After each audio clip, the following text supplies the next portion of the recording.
So, this is our second run this week of 10 Candles, another grim tales of Ekros. So, as we begin, we shall, as we typically do, grim feet of Ekros. Yeah, Jesus. Yeah, that could be a virtue or a vice, you know? You never know. We're using it. Yeah, we're using it's coming in. Your Come up. vice is you have a foot fetish. Yeah, somebody's gonna get stuck with that one. Oh shit. Okay. All right. All right. This is overdoing it. Good. Yeah. So as usual, we'll knock out the character creation stuff. Very simple, very quick. And afterwards, we will jump right into the story. So we are going to begin with our virtues. So the way we'll do this is we'll go top down as far as the Discord goes, right? So we'll start with Dawn, Beef, Chris, Milk. And Dawn will decide for Beef, Chris, etc., etc. And then we'll do the reverse on the way back with the Vice, and then the Hope will be a personal decision, and finally the I've seen you, the truly horrible, terrible thing the person has done. So, all right. So, what better way then to begin? We'll start with Dawn deciding for Beef. And we shall start with virtue. So, your virtue will be that you're very generous. Generous. Okay. Chris, your virtue is you are very selfless. Selfless. Willing to put yourself. All right. Okay. So, Milk, you are very good at spelling. Okay. Yes. All right. Yeah. I'm excited to use this one. Let's see. What's another way to say that? Very intelligent, maybe. Yeah. Very Neither was what I was Spelling going bee for. champion. Very, What is this? No, I'm only good at spelling. Everything else I'm off. Very erudite. Let's switch it. Oh, it nice. around. Yeah, that's a good word. Erudite. Milk All starts Googling it. yeah. It means you're smart and you learn good. So. me learn Thank you. good. Yeah. Well, Me good I at the took game. erudite to be more of the vocabulary. Yeah, absolutely. Yeah. All right, and then Milk finishing. Well, I think Dawn. So you'll be deciding for Dawn. Alright. Dawn, you're gonna be non-violent. Pacifist. Or what? Oh, sorry. Well, non-violent doesn't necessarily mean a pacifist. So are you wanting to go all the way with it? Pacifist? You know, unwilling to fight at all, or No, just I think just non-violent. We'll leave it a little open to interpretation. Non-violent. Okay, perfect. All right. I'm a raging alcoholic. yeah. We'll get to that. This is where we get to it. Yeah, exactly. So, so we finished up the first round. We've got So Milk starts again, I guess. yeah, and then well, no, actually, it would be Dawn starts this time to Milk rather than That's what I meant. I thought Milk would go since they're last and go up. Oh yeah. No, you're right. Yeah. So. Yeah. Right. Alright. Chris, you are gonna be thieving. Thieving. Thief. Okay, very good. Beef. Yeah, it's Beef. Yep. You are outrageously boastful. Great.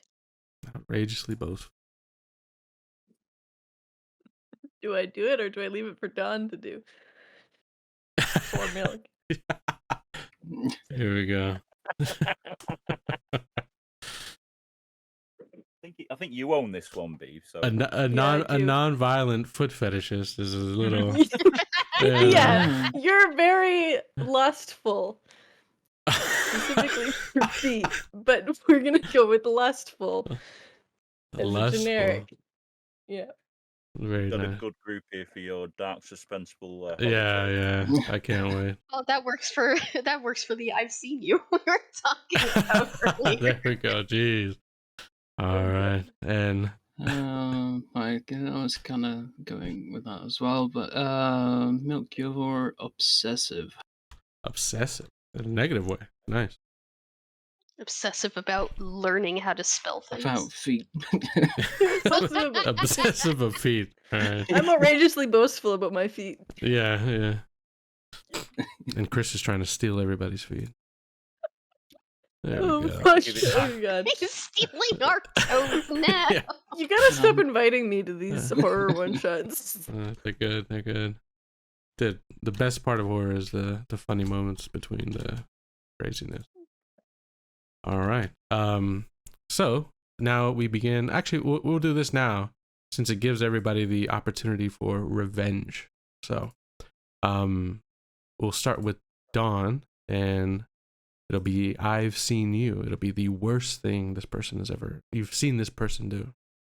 So They are generous, outrageously boastful, and I've seen you deal in illegal contraband. right. Nice. Feed pics. Yeah. That's what The it black is. market feet pits. That's why you were interested, Dawn. There we go. What were Chris's again? Selfless and thieving, which is a bit Selfless and strange. thieving. It's a fun Yeah, mix. it'll be fun. Yeah. Well, yeah, let's see. I mean, I feel like that can definitely work.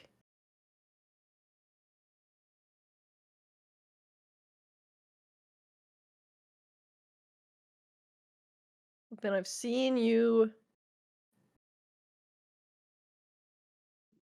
steal from the food stores. Ooh, okay. Stealing That from actually could really store. work in with his Exactly. You know his what? vice of virtue. This all works very well with my character concept.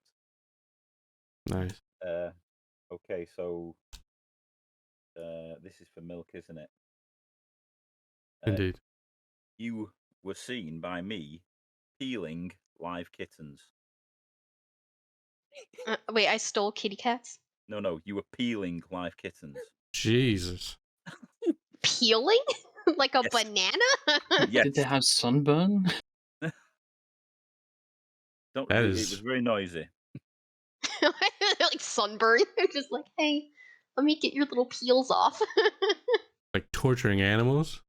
Yeah. All right. Very dark. And then All right. Dawn, I have seen you intentionally cause a fire on a burning building, or on a building full of people. ooh, nice. I thought, I guess that's a non-violent way of getting rid of people. Yep. Yeah, you said it, but you just don't tell anybody about it. you know? Yeah, hush.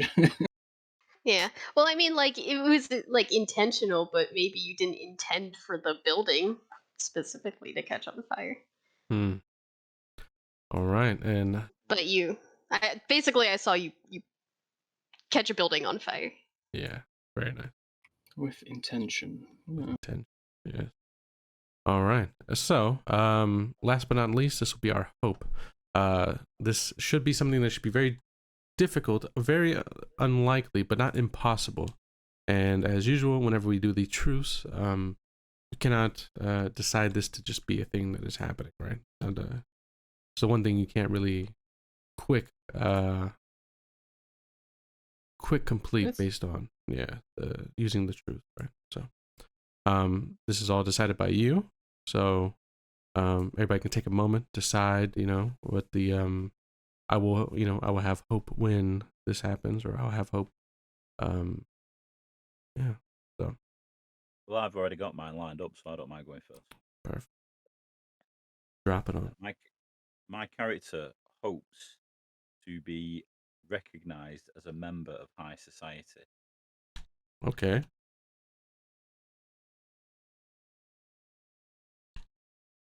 Okay. A real Robin Hood. Anybody else have theirs figured out just yet? Yeah, I hope to save someone's life and be a hero. To save someone's life? Be a hero. Okay. I was thinking of keeping it more simple. I will find hope when I can finally have another hot meal. Ah, finally have a hot meal. That's very nice. I think I am going to hope to help someone complete a task that they would have otherwise failed. It would have failed. Nice. Okay. So very nice. All right. So then what? Oh, this is on me. Probably should have got this when we did the hopes. But if we could go down the line and everybody introduce the character that they will be playing. So Dawn, if you could drop a name, what this person does. I'll be playing Lee Langford, a stout dwarf with long red hair and a big beard, and he's the mason in town. Very nice. Town mason.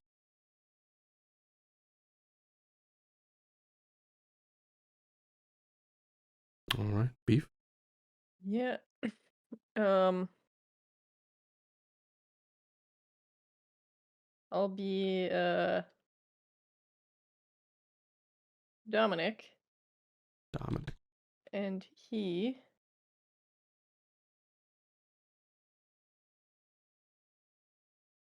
is one of the town guards. Town guard. Okay. Okay. I will be playing Erasmus Sandwich, an odd-looking fellow in an odd garb, and Erasmus is the village idiot. All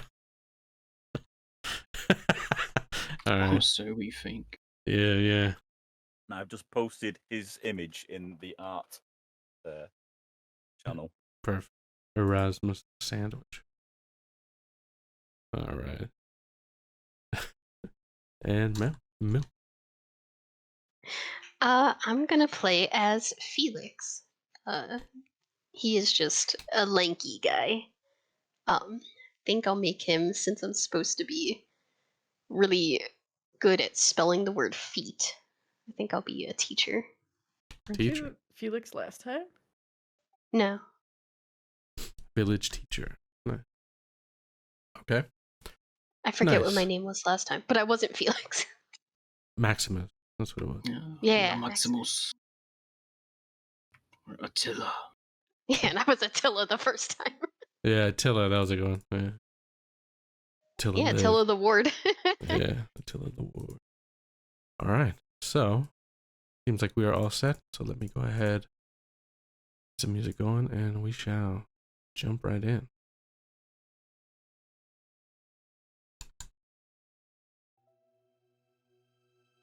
Okay.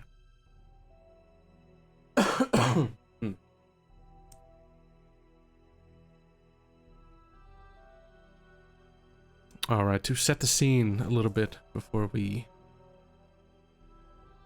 get things underway. So,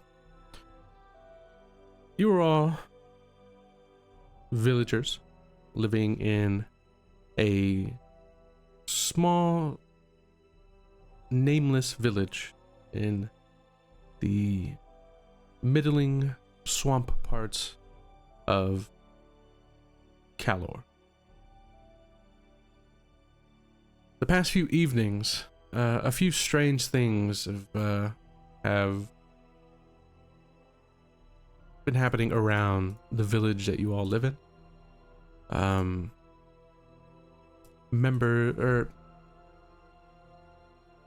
Farmers of the small area, ones that don't live in town, right? All of you live in town, but there are others, other members of the community that live a bit further out, right? They have their own land.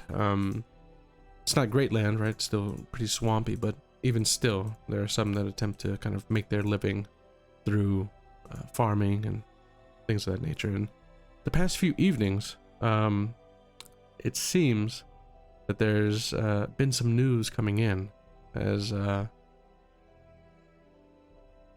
that local farmers are having issues keeping, you know, the way the word comes in is like, you know, keeping the fox out of the coop, essentially, right? You know, having issues with their livestock, and something's out there causing a ruckus. This is caused for the past a few nights that the town itself that you're all in, the village, has called for town meetings essentially every evening so far. And one thing that you four would notice attending the last one, we'll say that at the time of this game, you're all basically on the way out, right? A couple of the other people were still there, but one thing you've noticed is that the crowd for these town meetings has gotten smaller and smaller through the days. To the point that, you know, what does exist of the small town guard is basically a single one inside, right? We've got just the single Dominic who's still showing. Others, you would have noticed, at least during the day, you would have seen them at some points, right? But for whatever reason, it seems like either people just don't care to attend anymore, or the number just seems to be dwindling in recent days. So we'll pick up as you all start to make your way out of the most recent town meeting. The village, I don't want to say mayor, right? Definitely not big enough for something like that, but so the village, like a chief sort of situation, like the speaker, right? The village speaker, right? Someone like the person that kind of everybody knows, kind of converses, you know, has been there and just kind of talking like it's, you know, attempting to kind of calm worries, right? You know, things are going to be okay. It's not an issue, you know. We'll be all right. You know, don't worry. We've called to one of the larger city-states to send some aid, you know, as far as maybe we'll get some, you know, some more guards out here, some people who can patrol the farmland, kind of help dissuade whatever creatures seem to be coming after the livestock and such. So, as you all kind of start to make your way out into the bare evening, moon's high in the sky, there's a lot of natural light here. Typically in the evening out here it gets a bit dark, but both moons are full in the night sky, which is probably a strange sight. Typically you don't see them both, you know, fully at the ready. And yet still, the twin moons kind of just flood this area of the world with some light as you all start to head on out and make your way whichever directions you feel comfortable at this time. So, as you exit, all seems quiet. Nobody's really talking to each other, you know, right? Everybody's kind of keeping to themselves. There seems to be like a kind of a paranoid atmosphere kind of growing between members of the community. And just as you're starting to exit, there'll be the first thing that kind of rings through and kind of cracks through the night sky, and the silence of the evening, is a high-pitched scream from across the village. It cuts through the air. Sounds like the scream seems to be coming from a younger woman of sorts, and as the high-pitched kind of scream pierces through the air, who's doing what? Erasmus will take any opportunity for everybody being distracted to try and steal something he can grab. Okay. we'll start. We'll start with our first roll. We start with a pool of 10 dice. So if you would like, go ahead and roll d6. 10 d6. I think I've got this right. Let's give it a go. Chris is really coming in strong. All right. Ooh. So out of that roll, we lose 1, 2, 3, 4 right off the bat, down to 6 Dang it. in the Chris. total It dice shows pool. tonight. It's gonna be a quick one, yeah. All right. But there were two successes in it, so it better be stolen something good. Yeah, you definitely do have the successes. If you could, yeah, Erasmus, as others seem to be mostly kind of preoccupied with whatever's going, like as they all kind of head in their own direction, but also maybe even potentially kind of using this moment of panic as somebody kind of screams out in the village. You take an opportunity to kind of pocket something. What does Erasmus pocket? Well, Erasmus is probably a bit more ambitious than that, and somebody is a few hooks near the door, which some of the people have hung the coats on, and he's going to grab a coat similar to his that doesn't belong to him, and hope that there's something left in the pockets. And he's going to just casually walk out with the crowd holding this coat that he's just buying. Ah, okay. Step on out. A nice coat earned. Doesn't seem to have been, nobody seems to have noticed just yet, right? The others in the town hall kind of like come out and kind of like, immediately are kind of looking to find the source of this scream, this fear. And so, yeah, you kind of come out for a moment, right? Got the coat, kind of thrown over an arm, right? Or do you have it put on? It is getting a bit cool in the evening, so. Gonna casually put it over, have it hung on one shoulder. So it looks like he's wearing it, but he's more carrying it than got it fully. Fair enough. Okay. So, as that is happening. Yeah, where did we hear that scream from? So it's outside of the town hall, and it seems to have come around from the northern portion of the village. This village is quite small, so with a quick kind of jog over, you'd be able to arrive. Yeah, Dominic would absolutely run over there as the last remaining guard. That's his job, to investigate. Absolutely. All right, so Dominic, you're gonna go quickly, heading over that way, and if you could, roll me 6d6 as you turn the corner, and in front of you, what lies ahead. Okay. Ooh. All right, so we got 1 success, 1 failure. I'm gonna go ahead and just I'm not gonna be fighting for narrative control here, so I'll be go ahead and just all evening I'll be giving up narrative control. So Dominic, as you rush to the sound of the scream, a number of villagers and others all kind of quickly kind of following in motion. If there's something to be feared, the lone town guard is probably the person you want to be nearest to if something is happening. So just as you kind of turn the corner onto the next street, the source of the sound lies before you. There stands a young woman who is kind of leaned back, kind of like slowly trying to back away, her hands kind of covering up her face. She's still kind of screaming at the top of her lungs. If you could, what does Dominic see beyond this screaming woman? What may be the cause on this evening? She is staring down a dark alleyway, and there's like a strange, thick, like tendril almost crawling out just from the edge. Okay. A pile of field. Okay. So yeah, this woman is screaming at the top of her lungs. She's kind of backing away, doing what she can to kind of just get away from it as best as possible. As you kind of turn this corner, you kind of see it yourself.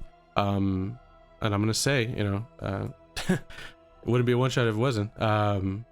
We've also have Felix Erasmus with the brand new coat, as well as Lee Langford. Maybe the rest of you are kind of heading this way just in general because these are where the homes are. This is where you've got to be regardless. But yeah, you're all here, and you all see this long tendril just kind of slowly start to kind of creep out from the alleyway itself. It seems to have an intelligence as it kind of moves in this awkward kind of slithering kind of back and forth, almost sporadic, but it seems to be reaching out to the woman that is screaming. I'll Felix, try to yeah? rush up and grab the woman away from the tendril. Okay, so you rush forward trying to whatever you can, right, to try and get this woman away from the tendril. Absolutely. Go ahead and roll me 5d6 now. 2, 3, 4, 5. Okay, one success and no losses, so we keep at 5. Perfect.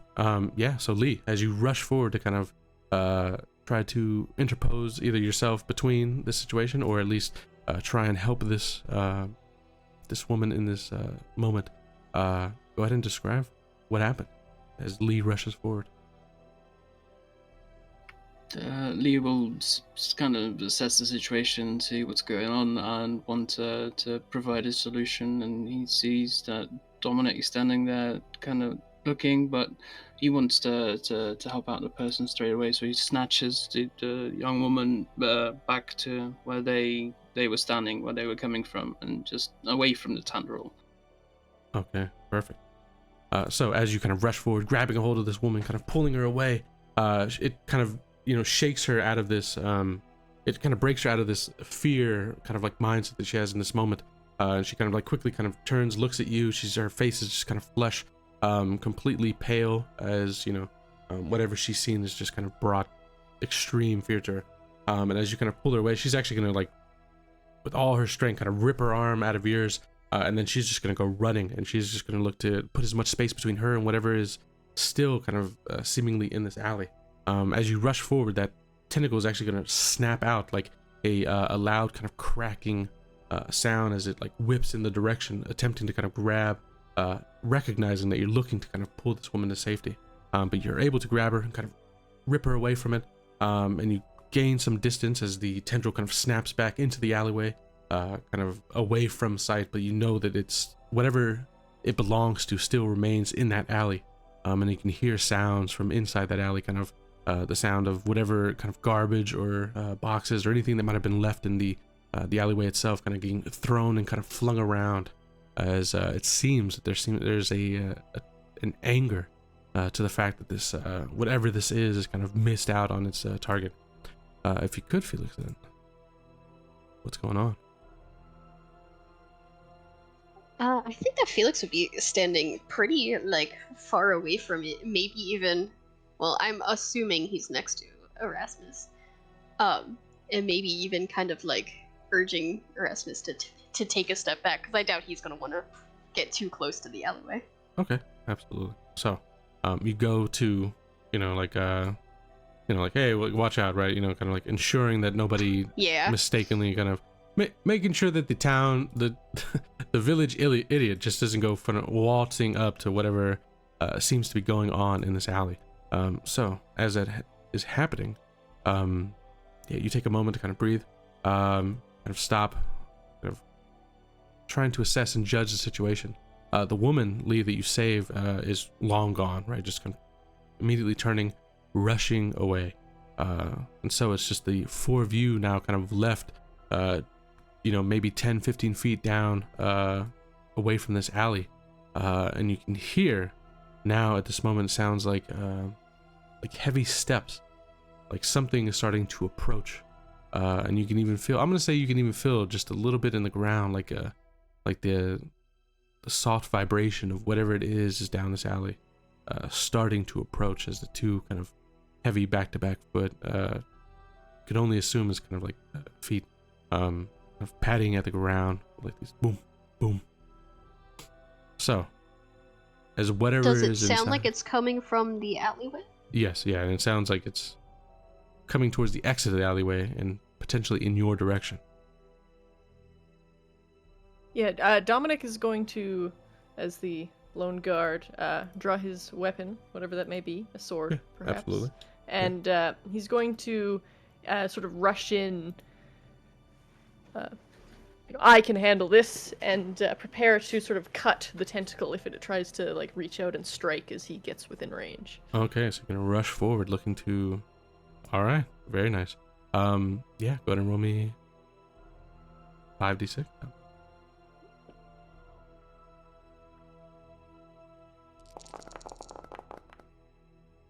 Very nice. 3 successes, 1 fail. So the dice pool does drop ever closer to the loss of our first candle, but remains yet the same. So as you approach, yeah, I'm gonna say because you approach, you have the weapon drawn, right? We'll say you have a a long sword, right? You just kind of pull it free. The metallic kind of sound as it is pulled out and kind of rings in the air momentarily. And as you kind of step forward, you're immediately be set to kind of take your footing and kind of use this weapon that you have drawn as you get just a bit too close and you're about to turn, maybe like look down the alleyway itself to kind of figure some idea for what's happening, and then another long tendril comes whipping out in your direction. So as a tendril rips towards you, what happened? Yeah, Dominic, sort of puffs his chest and raises the sword as he takes a swing and hacks off maybe like 2 or 3 feet of this tentacle as it sort of lunges, narrowly missing, wrapping around his neck. Oh, perfect. Absolutely. So, with the weapon ready, yeah. You may be the only guard left in the village, and so you're going to take that position quite serious as you hack through this long, kind of reaching black tendril. And as it reaches out, you cut off, like you said, 2 to 3 feet of it. It kind of hangs in the air momentarily before the tendril that it was attached to kind of rips back with a almost like a sickening sound as potentially maybe it rejoins whatever it was that was reaching out. And the tendril itself kind of hangs in the air momentarily before falling down into the earth and starting to kind of glide around like a like when you Disembodied hand. Yeah, that, or when you like cut a snake's head off momentarily, like suddenly the body immediately starts to kind of spin and roll around, kind of roiling around, almost like in a panic, as it kind of whips in all directions. I'm gonna say, as you stand there, as you cut through it, you can see out of the end that it was cut through, there appears to be this black kind of fluid kind of I want to say spraying out. It doesn't cover you or anything, but it immediately kind of, as the tendril starts to kind of settle just a little bit, it's kind of moving through the earth and the mud, but it's spitting out this like black liquid off the end. So as the 3 of you watch as Dominic kind of steps forward as like a hero, and slices through, you hear the screech from the opposite side, the alleyway, and then that sound of whatever material still remains kind of clattering and slamming. You're gonna hear what you can only assume as to whatever creature that is has now broken through the walls of one of the buildings, and you can hear the immense kind of crushing sound, and you can see kind of dust starting to exit out the edge of the alley, as whatever this creature is seems to have burst through the wall into one of the buildings. Behold, my bravery has caused it to flee. We have a chance. Yes, that's very good work. I think we should investigate further. I think you could take it, good man. Come on, behind me, let's go. And Erasmus will go marching for a closer look. All right. Hold on, we might want a little fire to go along the way with at least some light. Does the village idiot Yes. wait a moment? No, the village idiot does not wait. So. All right, go ahead and roll me 46. Erasmus. Come now, Lee. We should keep an eye on him. Perfect. So again, the dice pool shrinks ever further, but if you could, Erasmus, as you approach this building, right, without thinking, as you just gung-ho straight towards this building, not accounting for the words that are being spoken to you by Lee, who's kind of offering, like, maybe some fire, something to kind of help with the site. The building that you're heading towards is a small home in the village.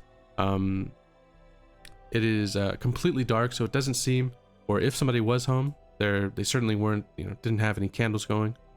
So the interior seems completely dark, but you can hear sounds from the opposite side as you start to approach the door. What's going on, Erasmus? What happens, Erasmus? Well, Erasmus will approach, and as the way of fools, the falling brick and masonry from the creature passing through the wall lands everywhere except where Erasmus is. He's charmed in that respect, and he will grasp the door and shake it and pull, struggling. I see it unable to open the door while completely oblivious to a giant hole in the wall next to him. All right. So, you're standing at the door and you're just kind of like shaking the handle, trying to like get it open. Like, come on, let's open it up. Banging on the door. Let me in. Let me in. Let me see. Boom, boom, boom. Banging on the door. Oh, banging on the door. Okay, absolutely. Yeah. So yeah, as you're doing so, you banging, you're smashing against the door. There is, we'll say it's not directly next to you. We'll say it's like right around the corner. That's where the obvious hole in the wall is going to be. But yeah, for whatever reason, you're still focused on the front door, so to speak. So as Erasmus is doing this, is Lee or Felix doing anything?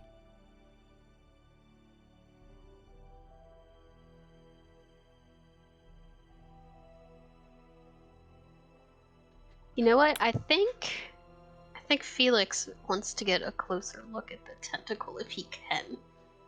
Okay. So you go to approach? Yeah. All right. I'm gonna do that. 3d6.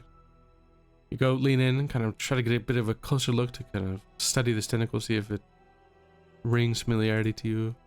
Yeah, like see if I can figure out what this thing is. Yeah. Okay. So, as you approach, it seems as though the tentacle is, whatever life was still left inside of it, seems to, seems to have come to a stop, a standstill, as it just laid out. It kind of curls up just a bit like a snake, right? Like a wrapping almost like around itself. So as you approach, Felix, what do you see? What do you glean from this?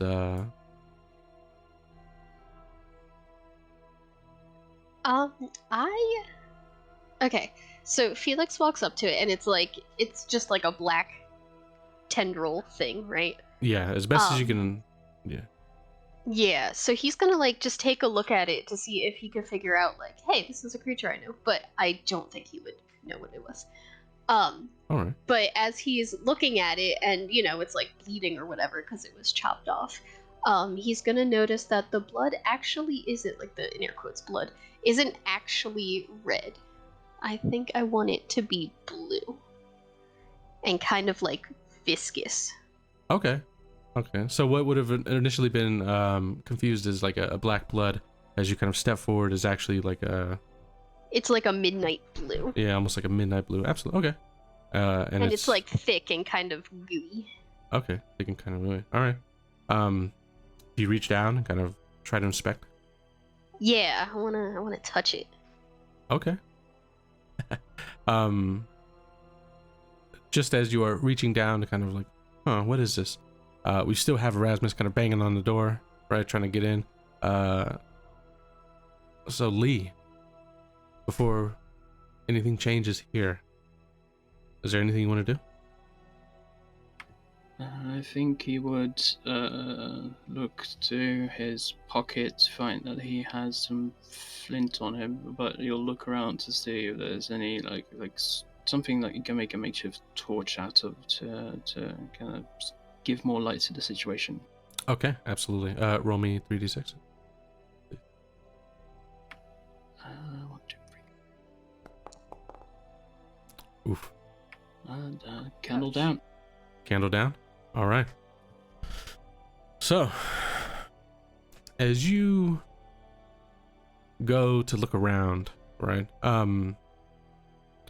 First, we shall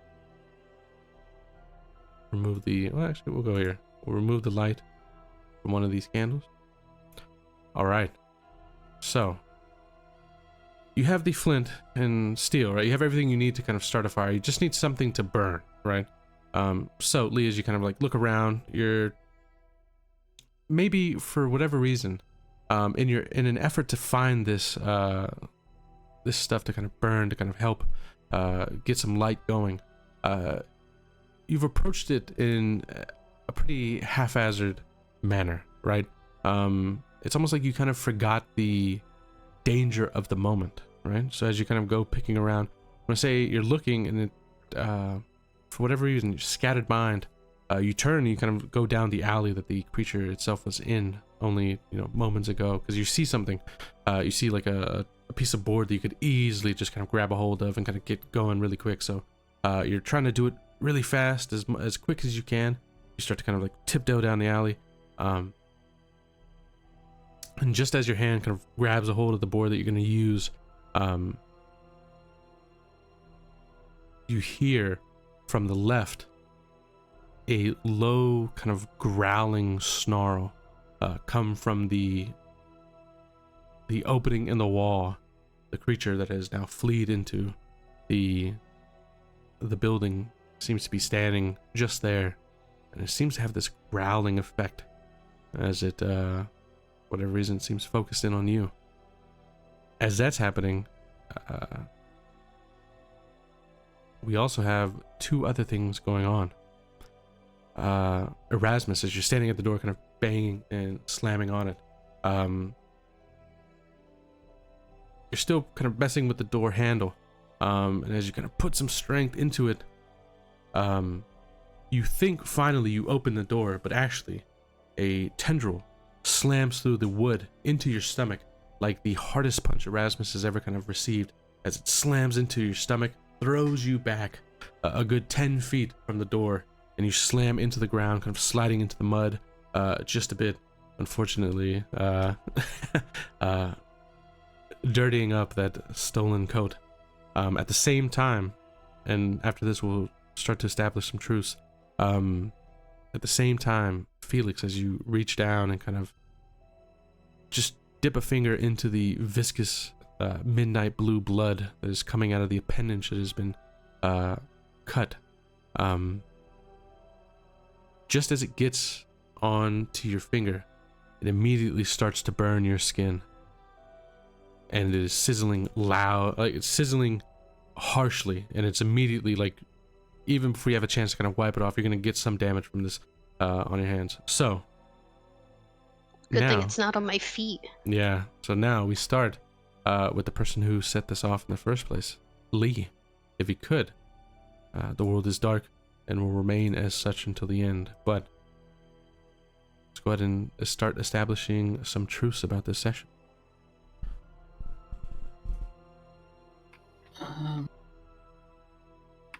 Unbeknownst to the party, the woman that ran away and set this all in motion has already been taken.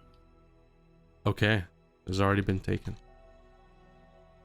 So there's stuff going on away from this moment here In the back. currently. Absolutely. Okay. If you could, up next, Beef. Or, sorry, Dominic. Yep, the origins of whatever this is from deep within the ground. Okay, the origins of deep within the earth. Okay. All right. Erasmus. Okay.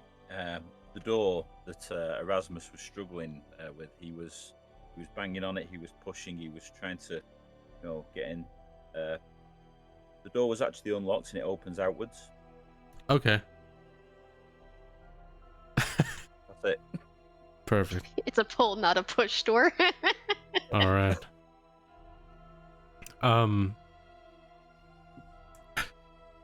My truth will be that Felix is now poisoned by this blood.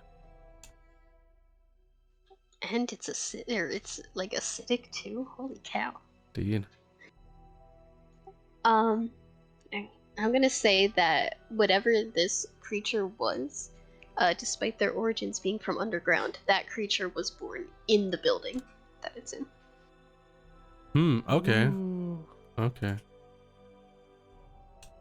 Was born within the town. Okay. Yeah. Like, whatever it is, its original origins are from underground, but that specific creature was born in this area. Okay. Perfect. Back up to Lee.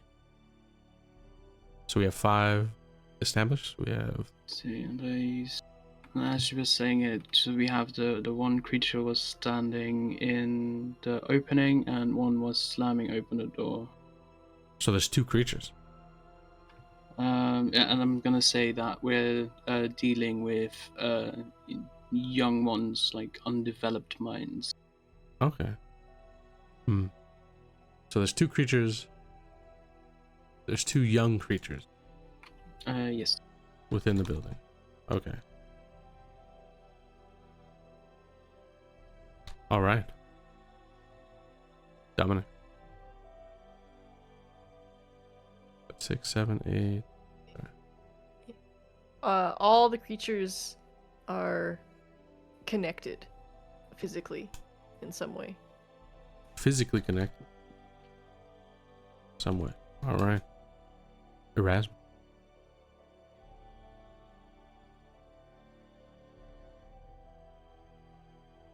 The ground below everybody's feet is no longer safe to stand on. Okay. No longer safe to stand on. And last but not least, I guess will be me wrapping it up. So, I'm gonna say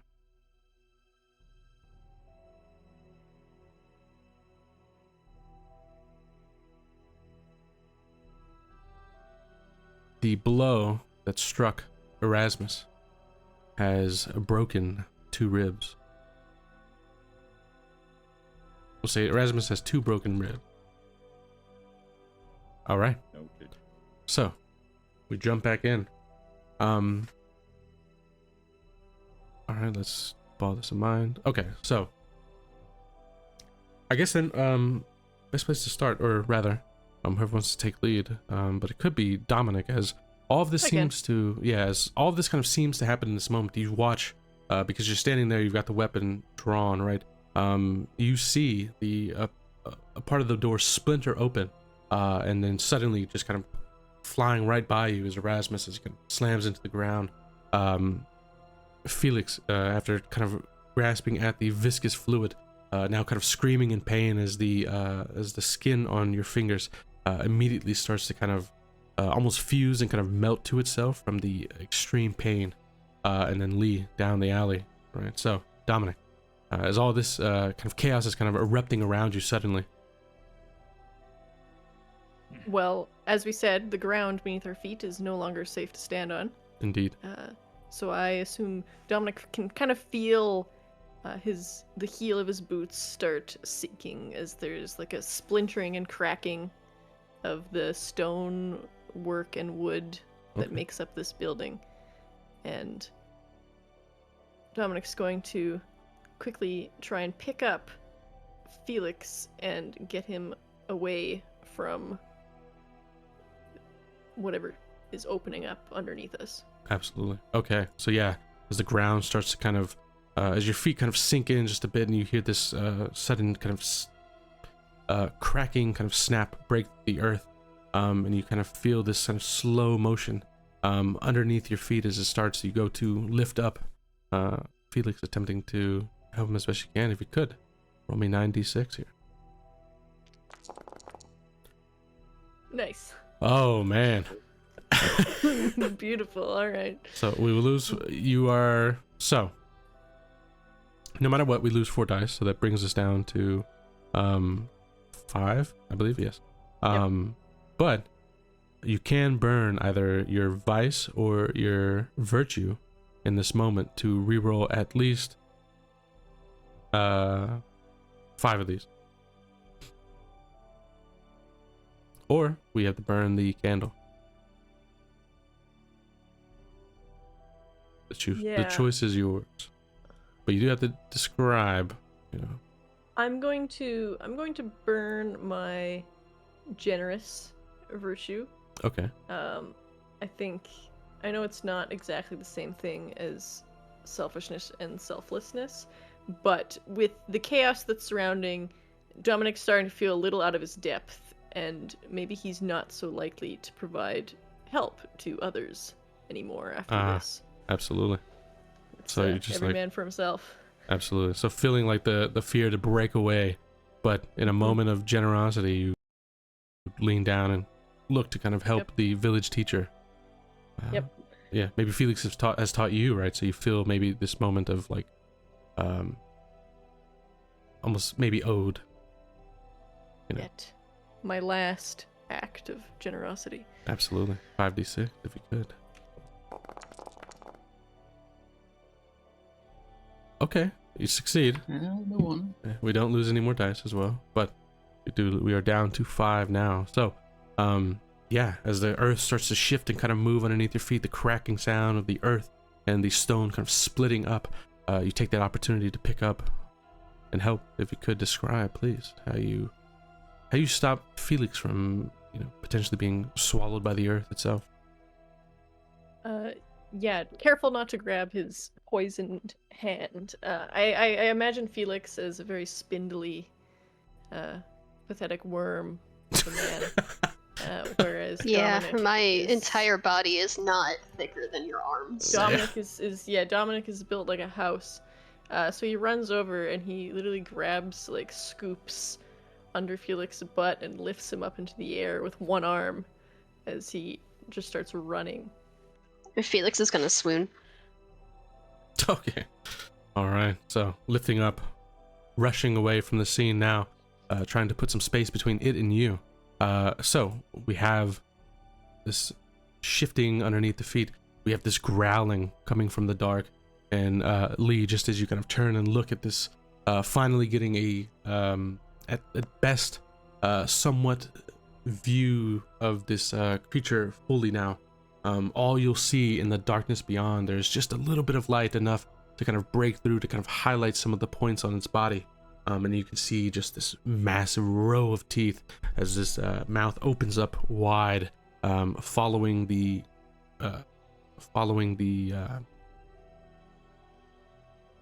like the low kind of growl, and as the mouth kind of opens up wide with these rows upon rows of like razor sharp teeth.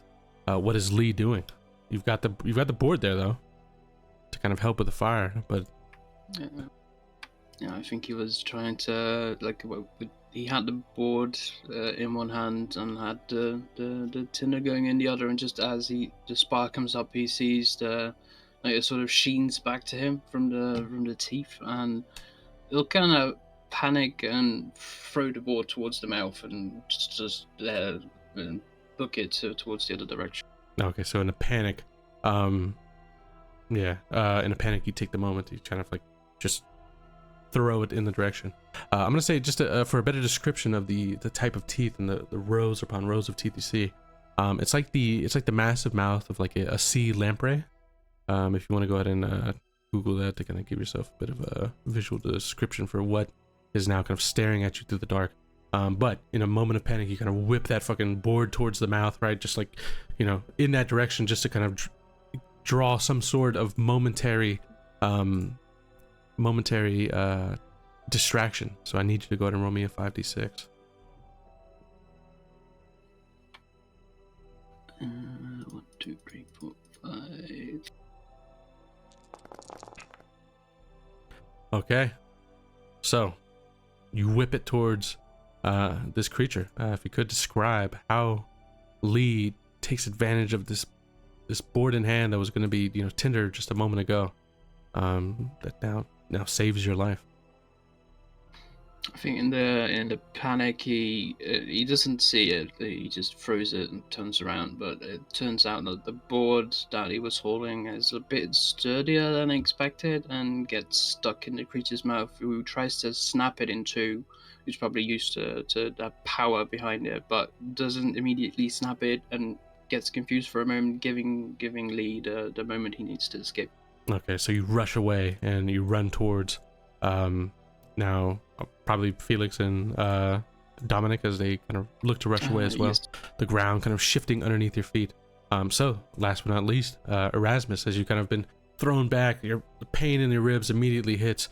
You've kind of been thrown and kind of pushed through this mud as the sudden hit, and then you look around and you immediately see kind of Dominic, Felix, and then shortly following them, Lee as well, all looking to rush and get away as the ground starts to move underneath your back. So, what is Erasmus doing?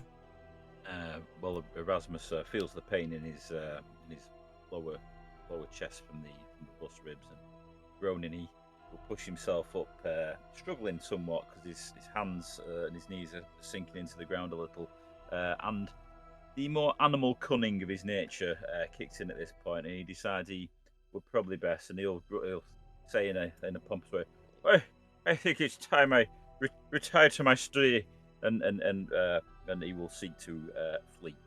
Seek to flee. All right. So, if you could roll me a 5d6 as you look to kind of push yourself to your feet, pushing through the pain of the broken ribs as you. Oh man! Oh. No. Oh. Yeah. I ain't burning anything for two. That candle's gone. The candle's gone. All right. So, yeah, this might be the speedrun. Oh yeah. So, all right. So, we then The Erasmus effect. the Erasmus effect. So, we burn that candle. Jump back in.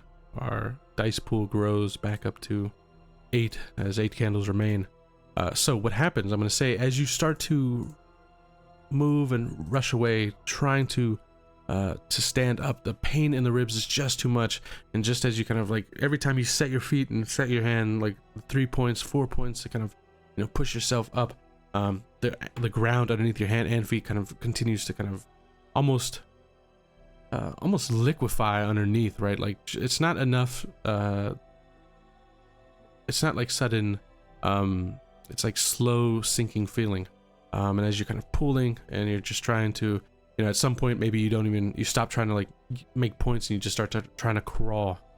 I'm going to say that your left hand will kind of, for whatever reason, sink deep into the earth. And at the other end, you just feel a part of your hand immediately kind of gripped onto something sharp. And then this slow turning around the fingers as you lose the tips of your fingers to whatever it is inside this ground now. And I'm going to say that the pain of that is enough to kind of throw you back. And I'm going to say that you do get up and you start to rush and you're able to run and get to your feet. But now Erasmus is missing basically at the first knuckle of each finger, just the tips all the way across. And then from here, we start with Erasmus deciding the first of these truths.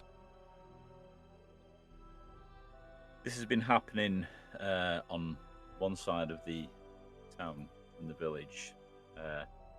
Screams are going to erupt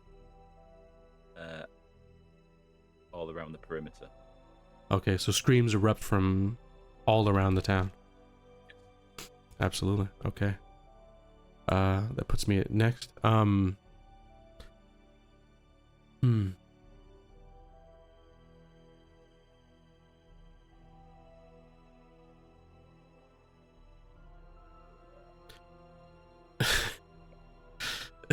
That comment. Can't wait to see how Lee burns his muscle by his block. That's good. Okay, sorry. I will. Yeah. Let me rejoin 1 second. Okay. All right. So, for my truth this time around, it'll be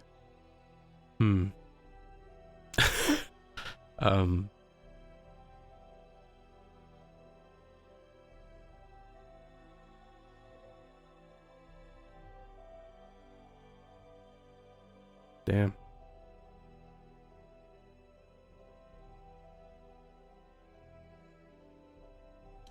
the largest of these creatures hasn't even arrived yet.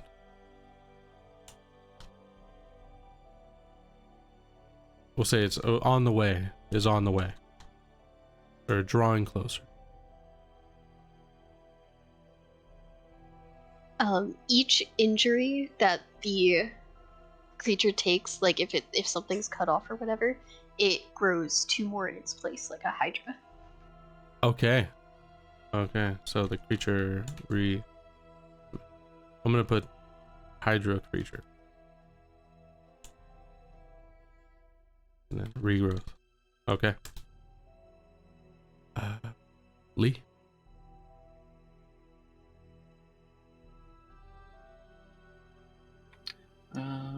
The bites and slashes are poisonous, but it's contained to the body part that it hits, so it doesn't spread. Okay. So, poison doesn't spread, contained at the body part. Okay. Dominant. And since it doesn't spread, the area that is poisoned rots and falls off. All right. The area rots and falls off. That is exactly what I'm doing, man. I knew it. Yeah. All right. Erasmus. The injury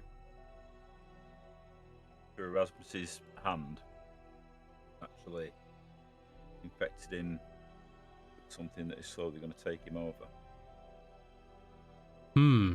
So the Erasmus hand injury is not just a... It is a bite, but there's something in it. an infiltration. Perhaps a tooth. Okay. So it'll be me, and then we'll finish up with Felix. So for mine, it'll be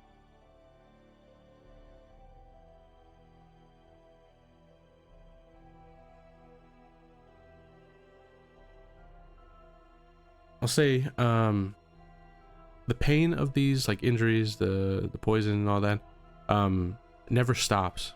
Like it doesn't stop until that appendage falls off, essentially. So pain doesn't stop. All right, and Felix, if you could give us the last one. Unless you're having like ghost pains too, that would suck. That could be your decision. Is that your truth? Yeah, is that your truth? Phantom pain forever after. Oh, good lord. You know what? Sure, why not? Let's go for it. Okay, phantom pain forever. Yeah, you get the phantom pain. Oh man, phantom pain forever. That's fucking rough. All right. Nobody's surviving this, so. Yeah. Others No might. wonder everyone's screaming. Down the line, you know. Down. So we finished up with Erasmus. So yeah, the pain in the hand as you feel the tips of the fingers kind of cleaved off by whatever it was sunk into the ground. But you are able to struggle to your feet and start rushing after the others. As you do so, the ground is going to start to move just a bit more, and it actually seems like it's following just behind. I'm going to say all four of you are able to outrun it at the moment. But if anyone is to like kind of look back even just for a moment just to see, you would see the ground itself kind of moving. Thankfully, the direction that you're rushing towards, I'm going to say you're running north, and up ahead you can see the town wall kind of looming overhead. As you're trying to rush away as fast as you can. Thankfully, it looks like the ground ahead of you is still quite firm, but behind you, and the sounds of the screams kind of erupting from the rest of the village. It seems like, potentially things are lost at that point. So we can start with Erasmus, since you were the kind of last one to kind of get torn up just a bit. As you're running after the others, up ahead the town wall looms, but there's no town gate on this side just yet. You're gonna have to kind of reach to the wall and then either go around or try to jump it or something. So what are you doing?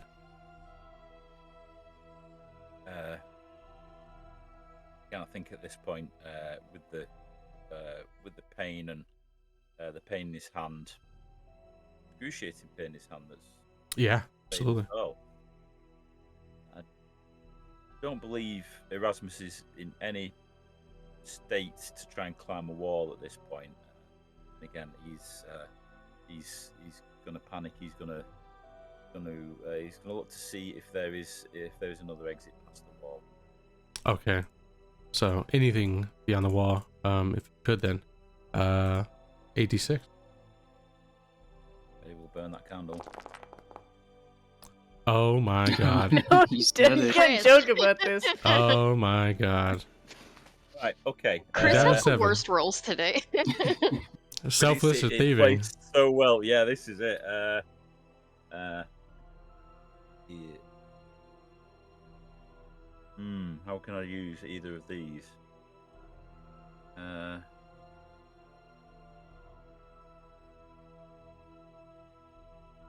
can give you an idea. Go on. Might help. I'll take any inspiration. I'll say for trying selfless in this moment, the others are rushing away at full speed. Even though you are injured and you're going to be kind of slower from the injuries in general, maybe Erasmus is going just a bit slower just to try and find something of a better escape path. Right, instead of like running at full speed, you're jogging after. He's not not getting himself immediately out of harm's way to study the area a bit more carefully, try and remember through his adult brain if there's some secret breaking wall or something like that. Fair enough. Go ahead and roll me a. You were 66 on that. Wait, let me see. No, we'd only lost one, so it's 7. Ah, yeah, 7. You're right.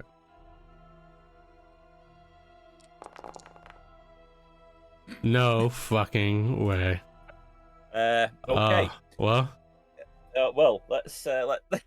speedrun is in full effect. Holy. All right. Can I burn another? I don't think I can. I don't know how I can do it. Yeah. Unfortunately, I don't think. Yeah. All right. Sorry, guys. No, it's good. This is You're real the good. worst, Chris. So we lose one more, and the dice pool is now at what is it? 7. Oh man! All right, so 7 dice. You slow down just a bit. You're not rushing at the full speed, like you're trying to do your best. Just in this moment, like if you just, kind of, you can see something, there'll be something available to you, right? Like you're racking your unfortunate brain, right? As you're just doing everything you can to kind of like, there has to be something, right? Going just a bit slower to ensure that you don't miss it. And what you're looking for here is maybe like a weak spot within the village wall that needed a bit patching, but typically wild creatures and beings like that don't really bother with this village, so a small hole in the wall is not going to be much cause for concern. And as you're doing your best, you're kind of like squinting your eyes in the darkness trying to find that spot where you could just a faster way to get through and just get out of here, whatever's happening. Maybe it was potentially patched up, despite having gone without it for months and months. That's at this point, maybe even years. But for whatever reason, it seems like that hole has been patched this time. And so, as we burn this that candle, we begin again with truce. And again, just to be clear, the way truths work, you don't have to use truths directly in the moment. You can drop a truth like, oh, we make it out of this situation, but it comes to, like, this is where we're at now, stuff like that. So again, it's not in the spirit to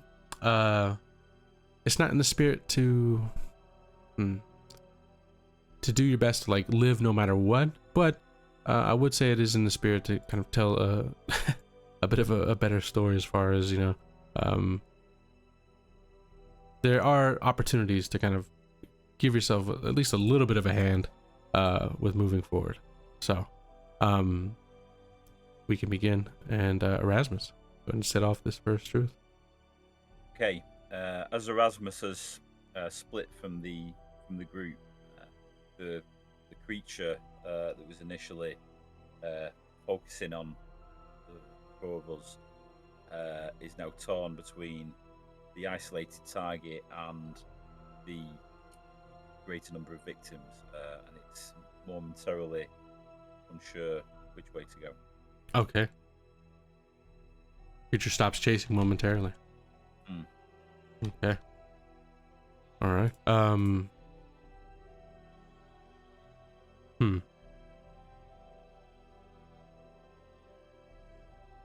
gonna say you won't have to run as far as a gate. Erasmus was just mistaken as far as the placement of the hole in the wall. It still exists. It's just not exactly where you thought. And you'll make it. So I'm gonna say that the creature only targets people with a certain trait. Okay. Only targets people with a certain trait. Liking feet. Yeah. Big feet. So We all all of have us big- have something in common. All right. Lee. As far as the wall goes, it's actually something that Lee has been working on as a mason. Part of it is covered with a sheet, like Roadrunner style, and Erasmus was just looking at it wrong. And Lee will push towards that hole where it is, where the tarp is covering it. Okay. So Lee finds the hole. Yeah. So Roadrunner tarp. Roadrunner tarp. All right. The hole in the wall. All right. Dominic. So just for clarification, is this wall the exit of the village, or just in the village in the middle? I'll say that this wall is the outer wall of the village. Okay. Once we get through this hole in the wall, we'll find much of the surrounding swampy countryside is pitted with these deep holes. Okay. Absolutely. So once through the wall, much of the surroundings are pitted with deep holes. Absolutely. All right. Erasmus. Once we escape the wall, we will find the help we were promised was coming dead. Okay.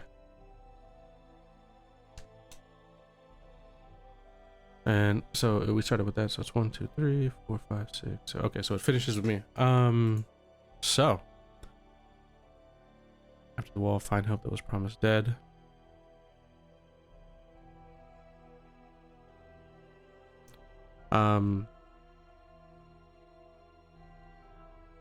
Helpful supplies will be left behind.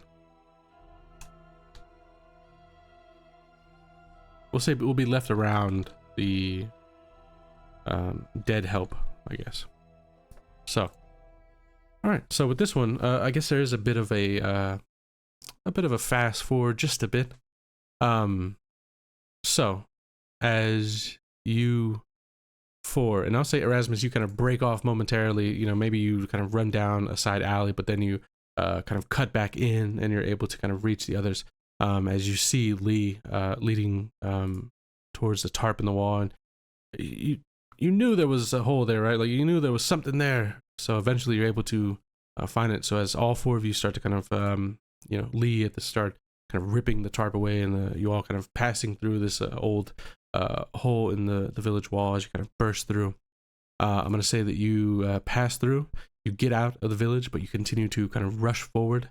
Up ahead around you, as you said, the land, it's almost like kind of comes as a shock because the light is so much that it's very simple to kind of see all these kind of scars in the ground I'm gonna say you have to get about like 100, maybe 200 feet away from the village itself. But then like once you get to that point, you start to see like dotted all around you these deep kind of pockets of pitted holes, kind of leaning down, almost like funnels, right, down to like a singular point within the ground.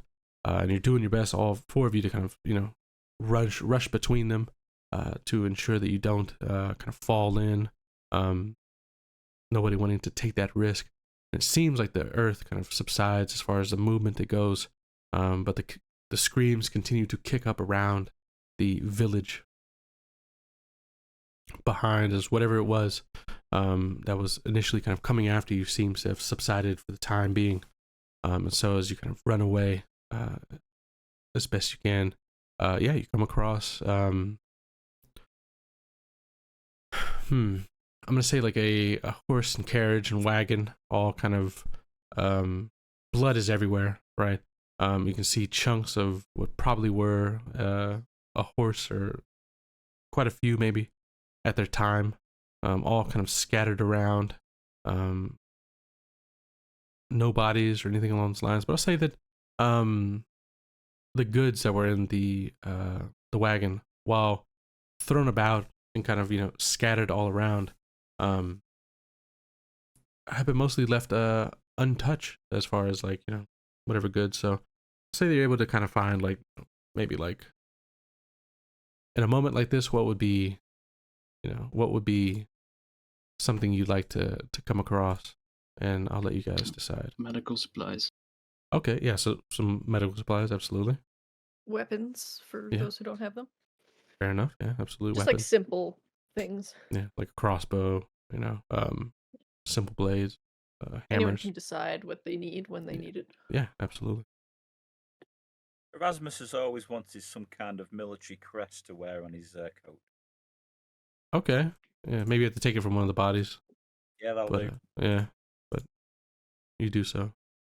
So as you all kind of to the end. yeah, as you all have like this moment of to kind of rifle through these items and such, what's going on?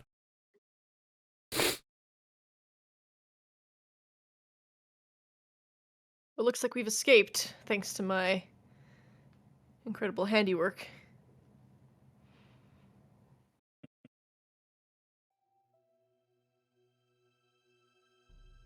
I assume the village is done for. It does seem that way, but the two of you all right? I found some medical supplies here. Do you need any help? I can take a look. I've done some basic cuts and stuff like that, but Erasmus Oh. will wave a stumpy hand.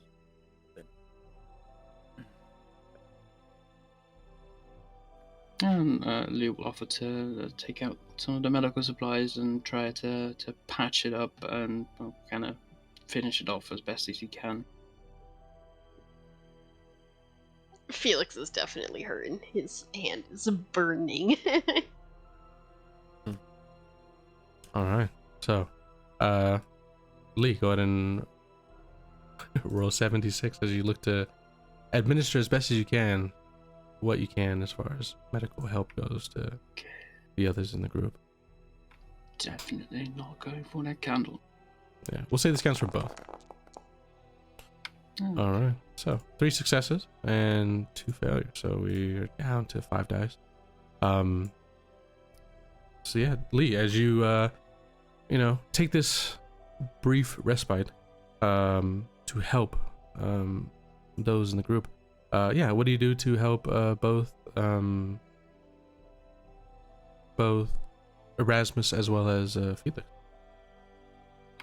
He'll take the medical supplies and take out some bandages, some of the rubbing alcohol and stuff like that to clean it up, and noticing that some sort of rot is setting in. He'll also tie the limbs, or in this case the fingers, off to stop any spreading and any circulation for that matter.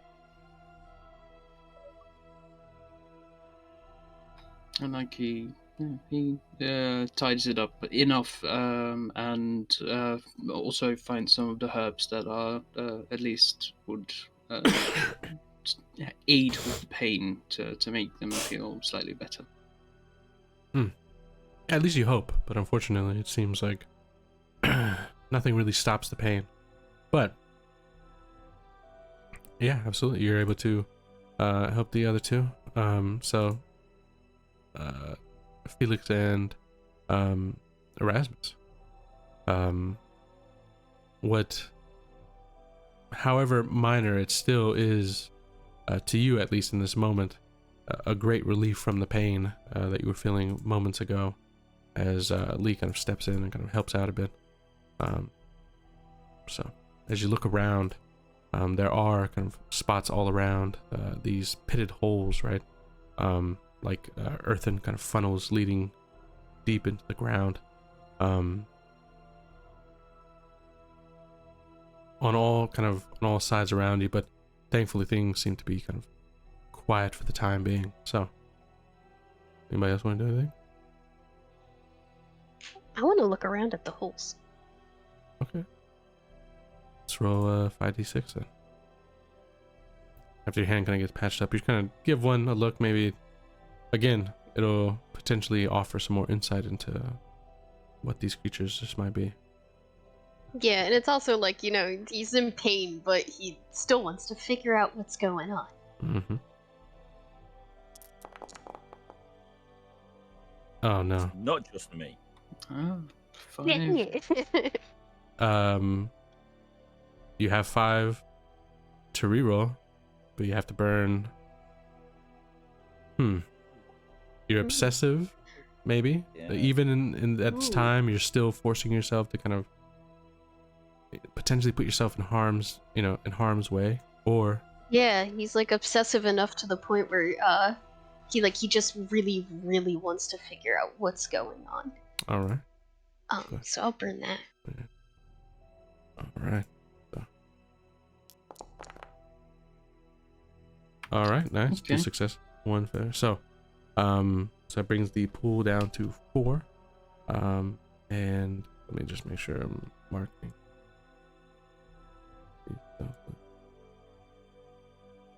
Okay. All right. So, what does Felix find? The holes that like all the holes that are around, some of them look very. Did we describe the size of these holes? No, I said they're a bit deep, but I mean, feel free to take some initiative there. Yeah, because I was thinking they're all like different sizes. Okay. Yeah. So it looks like there's some young creature made ones and some older creature, like bigger made ones trying to travel through or whatever. But some of them look like they've been there for a really long time, and perhaps were just like covered up or something and nobody noticed them. Okay. Very nice. Yeah. So, some of them, yeah, like you said, you recognize it. Yeah, they've certainly been.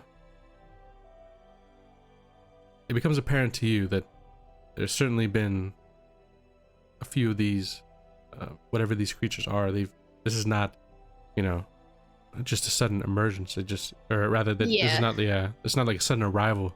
They've actually been here for a bit. A long time. Yeah, absolutely. They've been coming for a long while.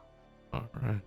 So maybe stories of people kind of going missing in the swamps and such kind of start to make a bit more sense. I mean, there's plenty already, even discounting these creatures in this region of the world. I mean, there's enough going on, cults, things of that nature where, people are going to go missing regardless. But something like this, I mean, somebody could potentially, disappear with no evidence that they were ever there at all in the first place. So, yeah, like some stories that we're putting together are like kind of starting to really make sense now. Yeah, and maybe the rendered flesh of the livestock in the area starts to kind of make a bit more sense.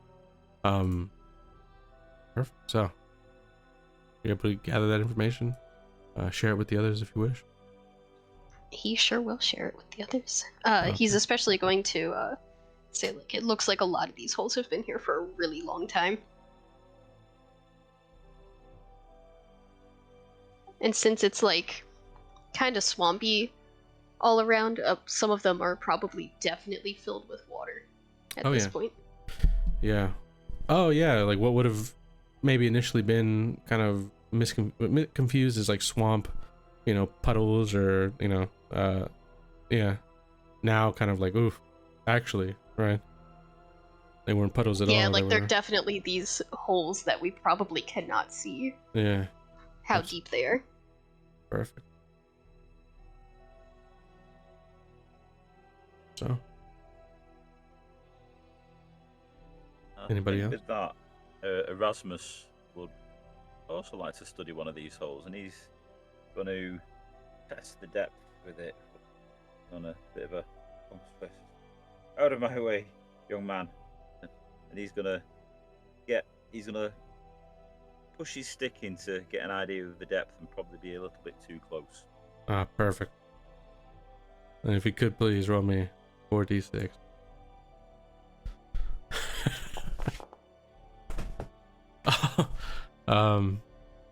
We lose one, but you do succeed. So, Erasmus, please tell me as you move Felix out of the way. Yeah, Erasmus will quite pompously some respect for your betters and use his stick to move him, and you know, in his shabby clothing, step forward and slip a little bit so his feet actually go into the muck at the side of the hole, and he'll trot around in the hole. Something will move at the end of his stick. Okay. Kind of pushing it down, trying to gather the depth of this, and what you realize, Erasmus, is as you kind of push, the earth beneath the stick kind of gives way, right? And then you're kind of pushing the stick down into the muck, right? But you've got your hand held tight on the opposite end, and so you start to feel something gather, something kind of grasp onto the other end, and it starts to kind of try to pull the stick free from your hand at first. Does Erasmus kind of fight to kind of hold on to it? Yeah. I would like to imagine there is a bit of tug and war with the stick going in and out of the hole rhythmically. Okay, dude. All right. So yeah, you're attempting to kind of keep a hold of this stick. For whatever reason, you feel incredibly strong about maintaining it. His broken ribs. Absolutely. With yeah, the broken moan ribs. in pain as you do this. Those ribs He's crack. gonna groan. So, you all watch as it seems like something has grabbed a hold of Erasmus' stick and is attempting to kind of basically pull him in. Erasmus could, if he wished, could easily just kind of let go of the stick and potentially be out of harm's way. But for whatever reason, has no intentions of doing so. Anybody want to do Let's anything? just be clear as well. It is not a fine walking stick. It is just a stick. Yeah. But he's not letting it go. It's his favorite stick, okay? He's really attached to it. So, does Felix or Lee want to step in here? Yeah, I guess I'll grab Erasmus and try to, like, pull him away. Okay. You're gonna pull Erasmus off his stick. Yeah. All right. 3d6. Oh, poor Trill.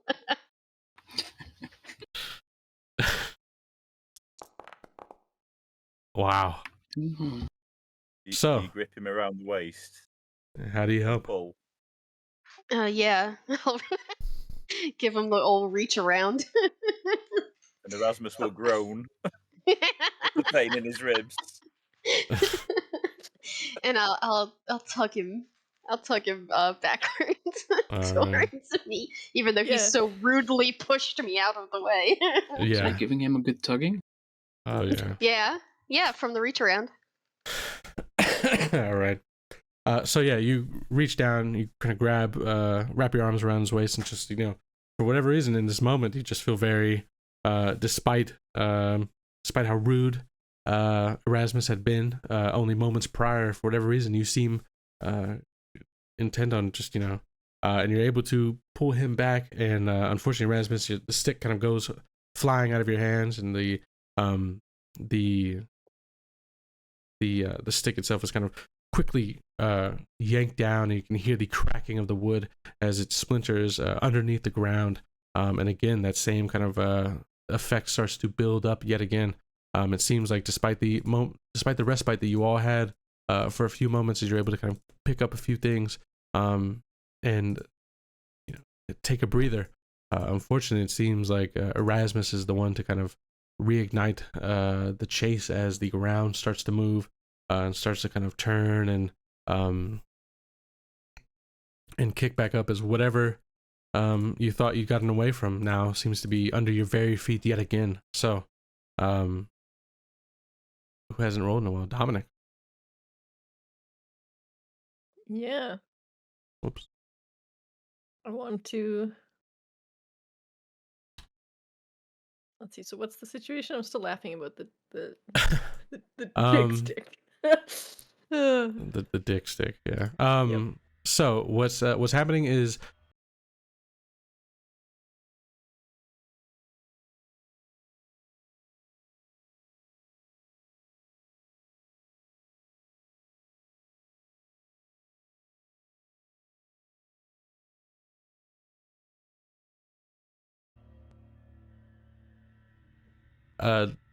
Felix has been able to save Erasmus. Yes. Okay. But Erasmus has essentially caused these creatures to now kind of pop up yet again, and they are now coming for you, and the ground beneath your feet is already starting to.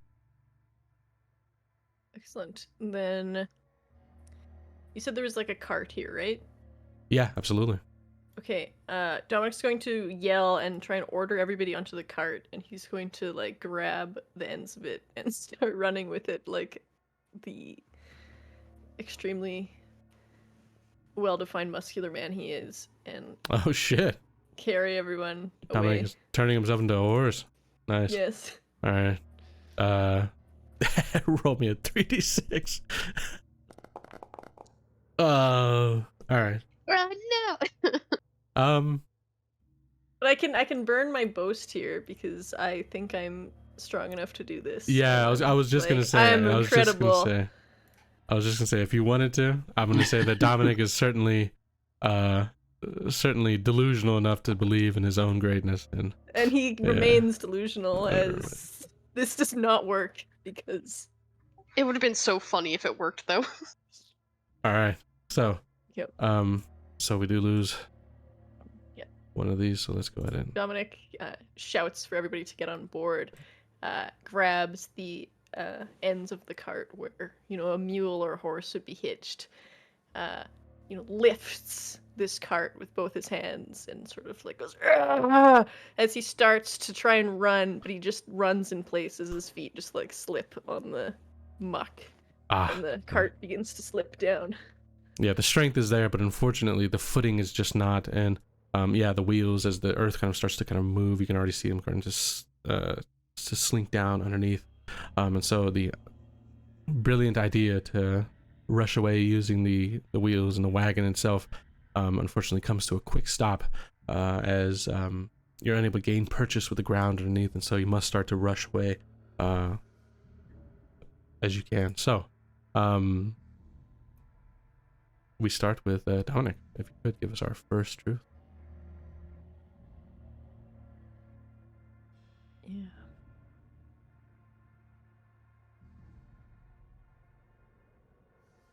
I want to say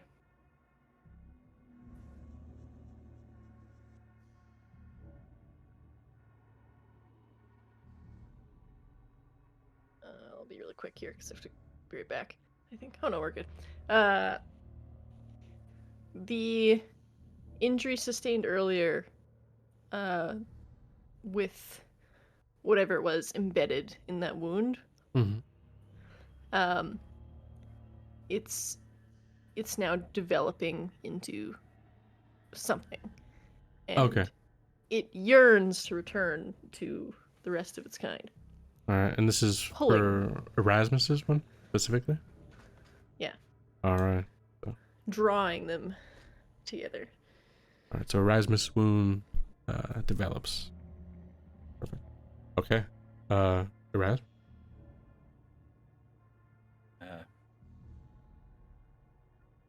On that sensation,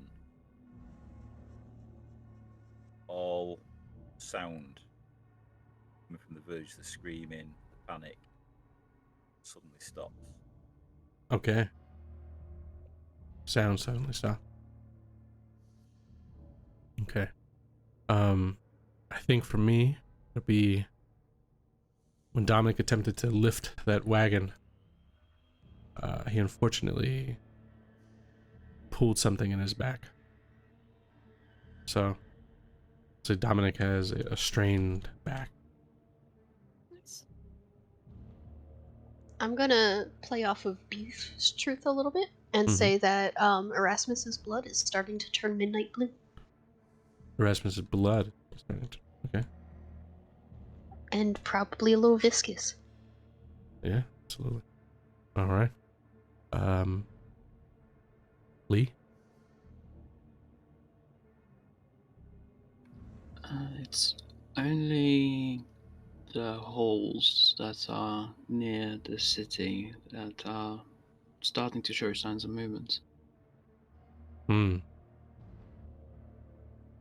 Okay. Like something is approaching from the city? Yeah, just slowly moving, but the other holes that are further out don't seem to have any movement at all. Okay, so basically from where you are, everything closer to the city is starting to move, but everything ahead of you is still unmoving. Yes. Perfect. Okay. And then last but not least, Dominic.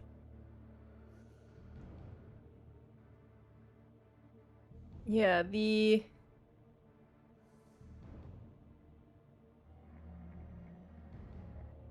our interference with these creatures is drawing attention from like the mother, basically. Ah, okay. So the mother is aware. Or interested, I guess, right?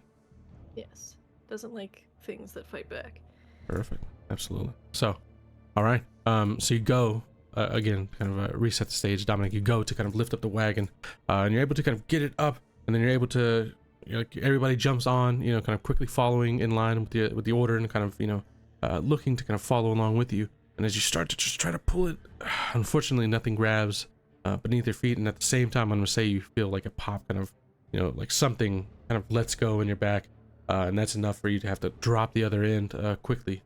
And then like kind of order the others to kind of like, where the run, so the four of you start to again rush away, running from these creatures that are now again reinterested because of Erasmus's interference with them, and so now the earth beneath you, and you're able to run at a pace that does outpace the whatever is following, right? The way the earth is kind of behind you, so you're able to keep yourself on solid ground, but the ground, whatever it is now interested, seems to approach. I'm going to say as you start to run, one of you, or maybe even all of you, hear this massive crack kind of burst through the air, and as all four of you kind of turn back, you see the gates, or the wall of the city at a large point, like something has just burst through as splintering wood and stone just kind of goes blasting outwards, starting from the ground, which now is moving like there's like something is causing a huge portion of the ground to kind of dip as it starts to rush towards your direction. And so as you're running, who wants to do what? I'm going to say up ahead of you, you have, you're running through kind of this cleared swamp portion, but up ahead as you start to run, you're heading towards like wild swamp, so the easeability of travel is about to get a lot more difficult. There's going to be a lot more water, a lot more wild trees and such, and maybe potentially there's opportunity there, but it will be difficult. So Erasmus would like to try and find a replacement stick. Okay, as you're running. Yes. Perfect. 66. Here we go. Ooh, Okay. I'll do. Yeah, no losses, no. Yeah, so as you're rushing, you're keeping your eyes open. And it's enough. What kind of stick does Erasmus find? Erasmus will actually find a stick that was dropped by the aide that was coming in that they found dead. It'll be a rather fine officer's cane. Oh, perfect. Absolutely. All right. So, yeah, you're able to kind of quickly scoop it up off the ground, and you're holding on to it, and you run. And so, as you all rush forward, I'm gonna say you finish running through the open kind of cleared swamp area, and now you're kind of bursting through the swampland that now kind of lies before you. There is a road that you're able to kind of follow along, road that people kind of travel through. But even still, as you start to run, you can see pockets where portions of that road has just kind of been lost to whatever it is, these creatures, whatever they are, underneath the ground. So it's not as straightforward as possible. But I'm gonna say you start to run, and you're all now kind of in the swamp proper. You've got these large trees on all sides with hanging kind of I guess like willow leaves or whatever it is. Kind of hanging down. Big kind of thick wooden trees that spring up on all sides. And the road is slick with mud. Yeah, but we are kind of like there. This is like a road, right? Yeah. Following. Yeah. Dominic is kind of running and hoping and like calling and hoping that maybe there's like some cart traveling along it. He's gonna try and see if he can find anyone that's traveling or signs of someone traveling. Perfect. Yeah, absolutely. Go ahead and 66. No. It succeeds, you just lose. Perfect. So we're down to 3. Yep. You do have a success, so go ahead. Yeah, I think we find recent sort of wheel tracks and hoof prints heading away from town. Heading away from that. Perfect. Okay. Yeah. Like we can probably catch up to them. Yeah. If we keep going. Okay, absolutely. So with spurred Dominic will- on. Yeah. Yeah. Shout this to the rest of the group, like we can maybe get a ride if we hurry. Yeah, spurred on by the discovery of fresh tracks left within the road ahead. Recent enough that who knows how long it would have been passed, but at the very least, I mean, you have a direction, you know that there is at least a cart in this direction at some point. So spurred on by the hope that there could be something waiting for you, you start to run even harder, kind of pushing yourself physically. And I'm gonna say it seems like the farther you run, the deeper you get into the swamp itself. It seems like you're kind of losing the creatures, whatever it is. It seems to be following. Anybody wants to kind of look back and take a look? It seems like potentially maybe because of all the deep roots in the trees in this area, maybe it's causing a little bit of concern for the or rather it's kind of slowing down the creature as they as it or they or whatever they are kind of continue to give chase. You feel like you're beyond the hope of seeing these tracks. You feel maybe hopeful that you can actually just outrun this thing outright. Maybe you get far enough that it just cannot continue to follow, something along those lines. But as you do so, continue to press harder. I'm gonna say up ahead, you finally get to a point where you see actually that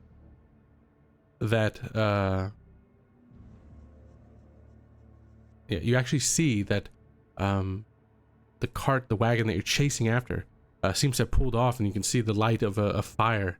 And it seems, you know, at a distance, you're not to them yet. You can't see the people who are potentially like of the wagon or any of that, kind of sitting around the fire or anything. But you can see the lit fire, and you can see the horse and the wagon all in the distance up ahead.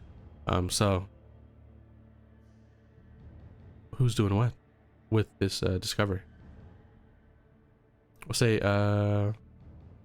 either Lee or Felix.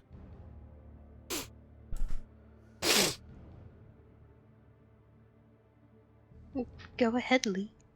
I think I'll be into dwarfy beat, minding his steps, trying to keep up, but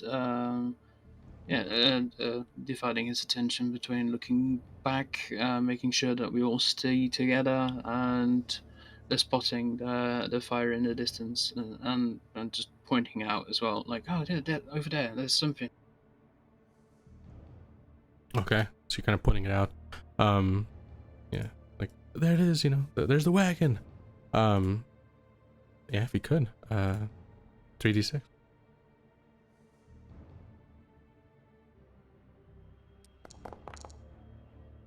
Hmm.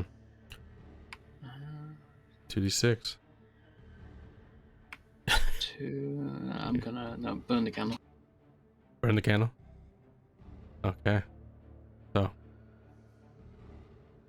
I did establish that the horse does seem to be there. The wagon seems to be there. The only thing I did say is that it doesn't seem like, at least at this time, as we go into the truce, that there is anybody, obviously. So we'll go ahead and burn the candle, which leaves us with 5 remaining. And I think from this moment forward, each time we lose a candle, we will lose a player. So in this moment, as you relieved and maybe even overjoyed at the sight of a wagon and a horse, and you can see the fire going, and you can smell, even as you draw closer, you can actually smell like something that's being cooked. As you can see, like a large kind of pot over the fire itself, and you can smell the warm kind of the warm kind of food cooking over the flames. You start to rush closer and closer, and I'll say that you get there, and as you approach, you find that it seems that the owner of all this is nowhere in sight. So, if you could, Lee, give us our first truth.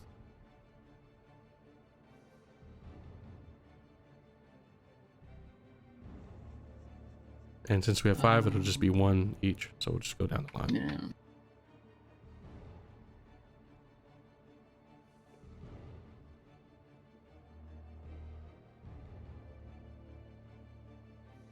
Say that it's a perfectly set up campsite, but the people who owned the cart or were traveling with the cart are already taken by whatever lies within. Okay. So the owners of the wagon are gone. Yes. Perfect. All right, Dominic. That officer's staff that Erasmus picked up is actually a magical staff. Nice. Okay. It's magical. Perfect.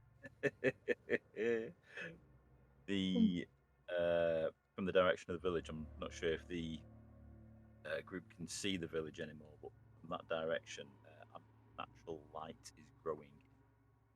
A natural light growing from the village.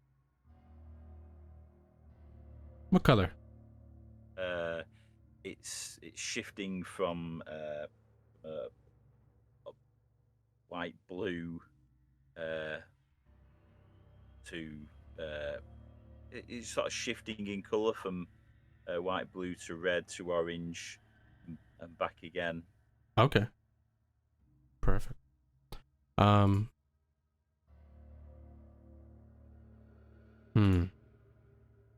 gonna say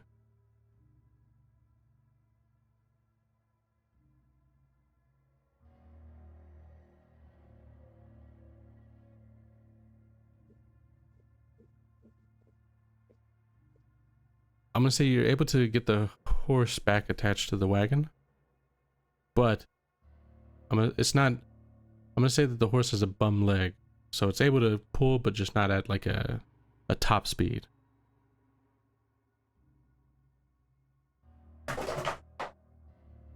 So, I'm gonna say that the swamp, like the waters of the swamp, are like deep enough that nearby there's a rowboat as well.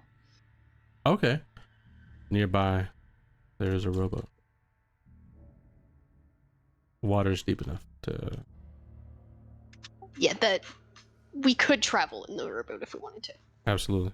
Oh yeah, yeah. So you have the choice here between the wagon, and actually to be a bit to make it make a bit more sense, we'll say that the horse has actually not been unhooked from the wagon, right? So the horse is kind of left as it were. So I'm gonna say that there's no sign around. You're not able to see that, the owner of this whole kind of setup is, are gone. You just know that they're not there. But yeah, it looks like the horse is still kind of attached to the wagon. So as you arrive, I'm gonna say you see that, and then you see in the moonlight, this rowboat that's kind of attached to like this random kind of makeshift dock out, potentially like in this time. Maybe this is like a communal kind of fishing spot or some sorts, right? And so the kind of the rowboat's just kind of left, for anybody to use as they come and go. So as you make it to the campsite, you have these two options available to you if you'd wish. But whatever it is certainly gaining on you. At least you feel that way. So.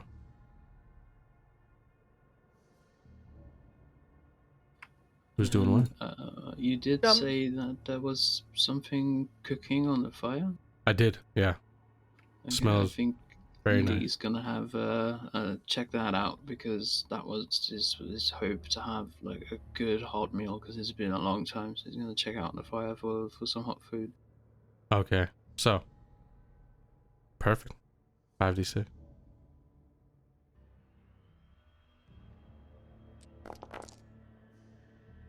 Nice. All right. So, yeah, I'm gonna say due to the speed of things, it's probably not the opportunity where you make a pull and you like sit down and kind of enjoy it. But I'll say you're able to. You're just like, fuck it. Like if I'm gonna go out, I'm gonna at least have a stomach full of like warm, good food. So you're able to kind of grab a hold of as the others are kind of deciding exactly if we should we take the rowboat, should we take the wagon, and unbeknownst to you, right, the issue with the horse just yet.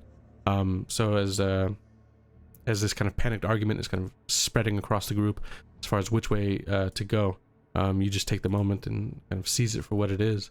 What is on the fire, and is it enough to fulfill the hope? It's a sort of stew of that has meat chunks in it of unknown origins, and Okay. it might not be entirely what he expected, but it's like kind of that feeling when you have like the chicken soup when you're sick. Like it hits the spot. It's not entirely what he was expecting, but it does hit the spot. Perfect. All right. Well, I'll say you have your hope dice, which will give you an additional d6 to roll. So you have made that happen. As Lee is focused on this, the singular kind of opportunity at a final warm meal. Who is doing what? Dominic is absolutely like with his back, he doesn't think he can row, so he's getting this cart ready to ride. Absolutely. Okay. So, you jump atop the cart, start getting it ready to head off. Does anybody feel any differently or is everybody kind of stuck on with the wagon? Erasmus will climb onto the back of the wagon and says, "Yes, this is far more fitting for a man of my stature, riding in a fine coach. You boy, fetch my bags." And he's going to point at Felix and just point into the undergrowth somewhere. He's obviously in a world of his own. Absolutely. Felix is not going to be grabbing. Yeah. Jumping onto the wagon though? No, I think Felix is going to say that it might be better for them to take the boat. So Just so that they can put as much distance between where this thing is. I feel like it would be just easier with the boat than it would be with the car. So you split from the group? He's going to suggest it to everybody.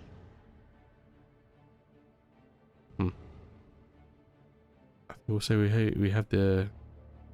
Well, Erasmus will. Oof, foolish lad.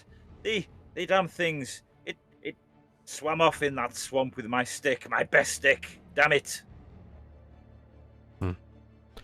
Lee, you have the choice.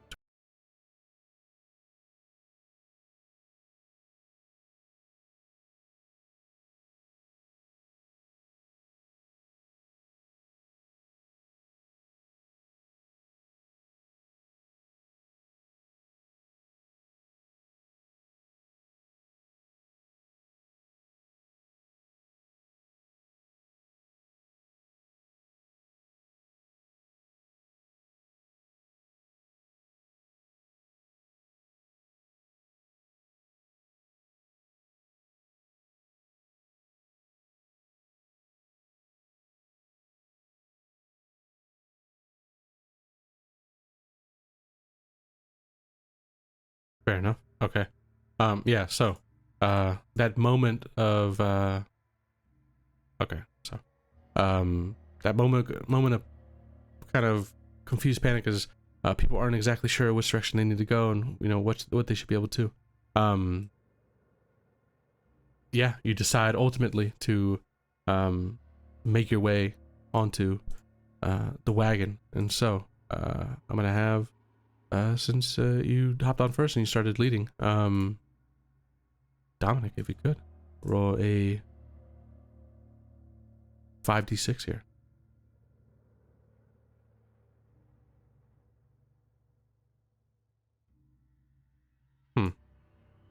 Or would it be more fair, since to have, since we're so close, would it be more fair to have Felix, since they were the last to decide to jump on the wagon? Sure. I mean, I burned all my vices, so if we fuck up, we're dead, so. Alright, then I think Felix. Alright. Roll 5, right? 5d6.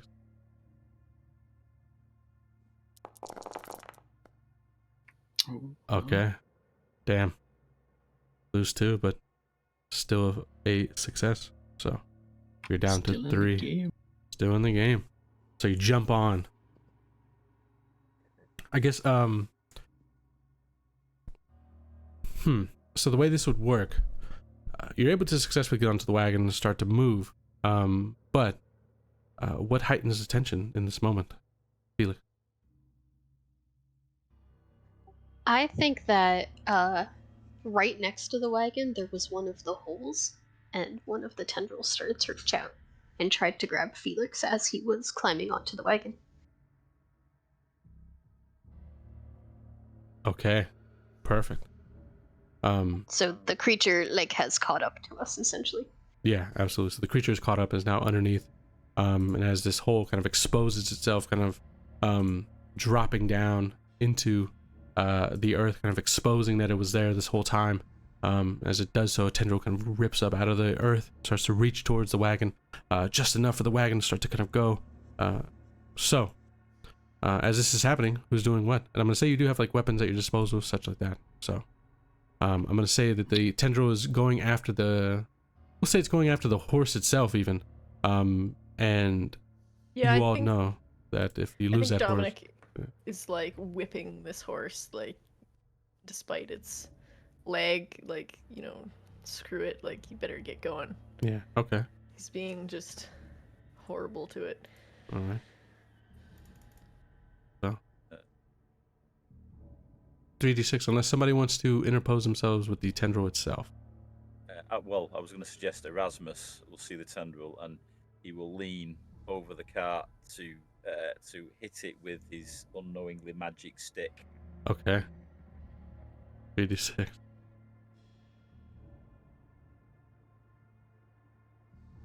And it explodes. And Oh. Oh yeah.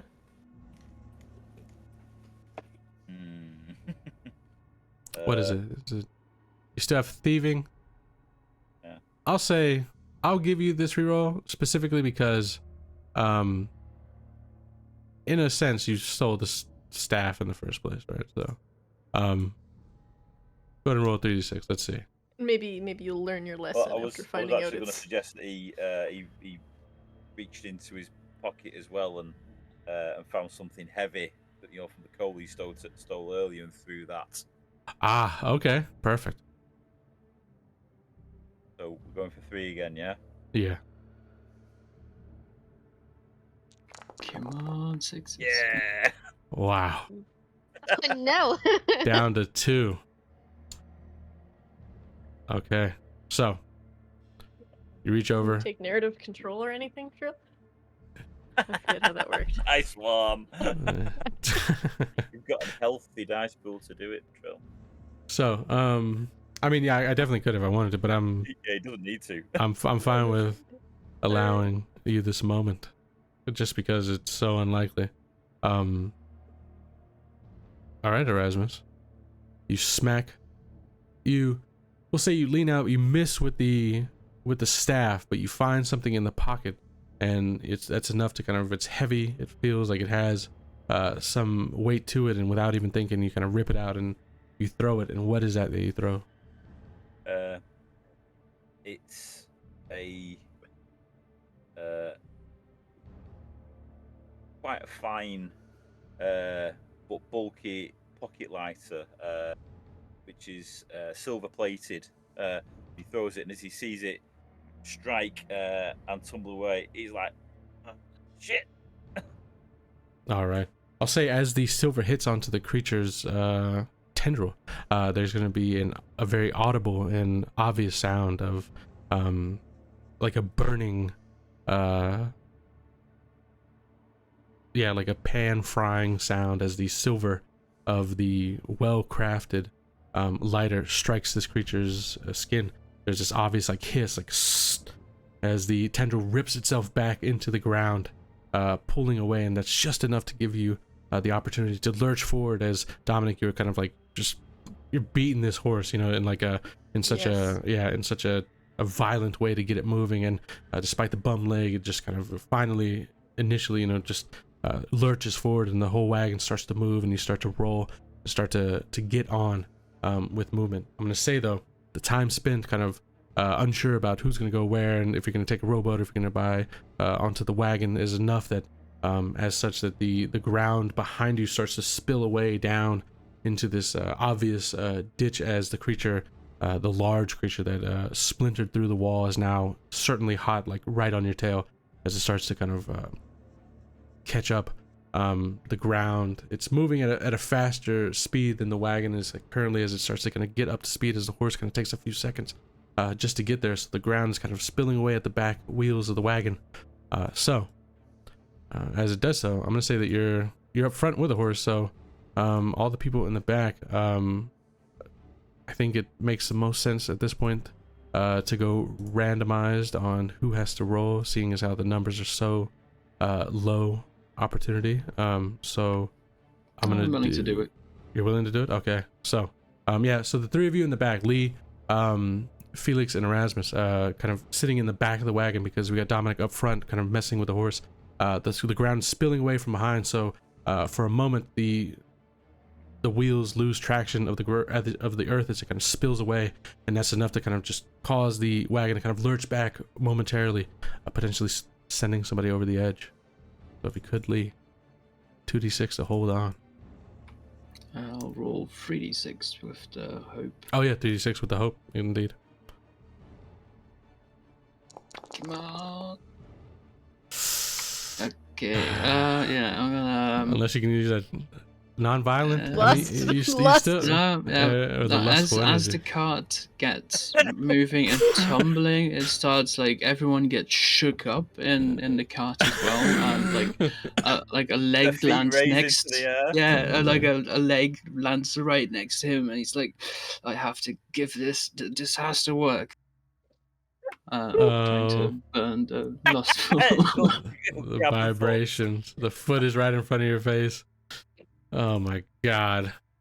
3d6.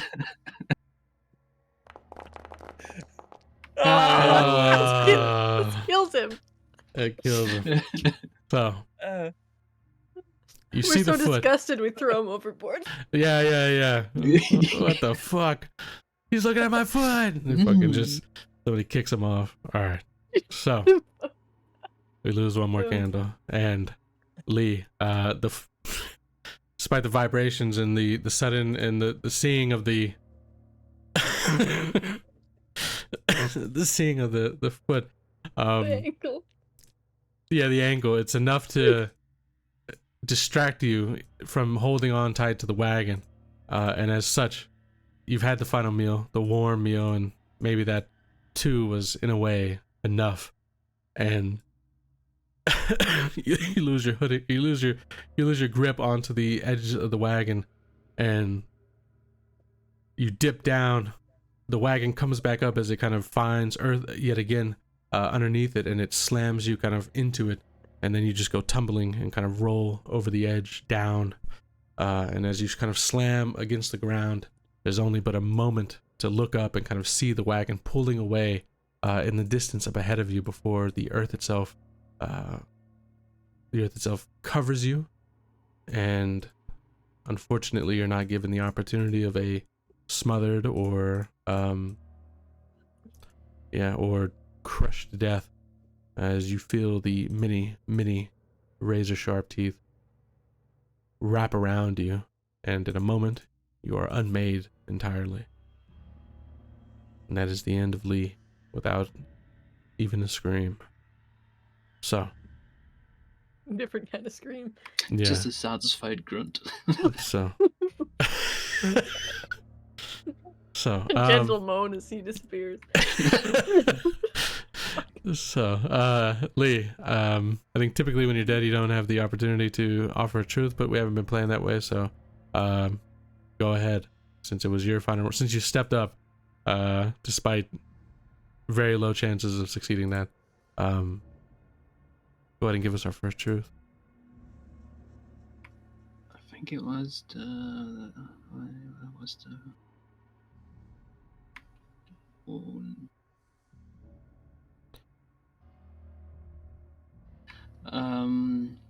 The wound that Erasmus got earlier, like we established that it was infected and it was going to take him over. Yeah. It did. I'm gonna say that it's actually the eggs of the creature and they're starting to hatch. Oh man, so some eggs got into those wounds, and they're hatching, and they feel a yearn to rejoin. That's another one, right, from earlier. Yeah, that was the one. Yeah. So eggs hatching in Erasmus' hand. Okay. Dominic.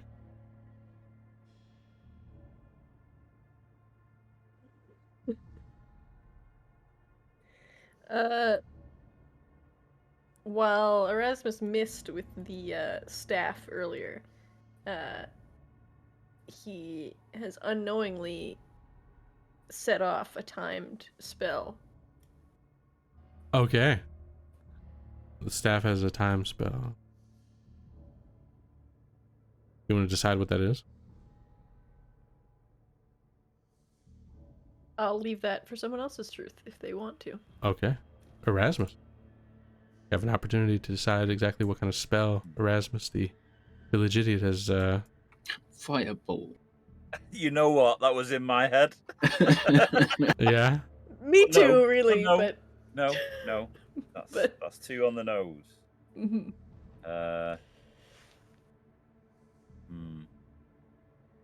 Yeah, you've put me on the spot with this one.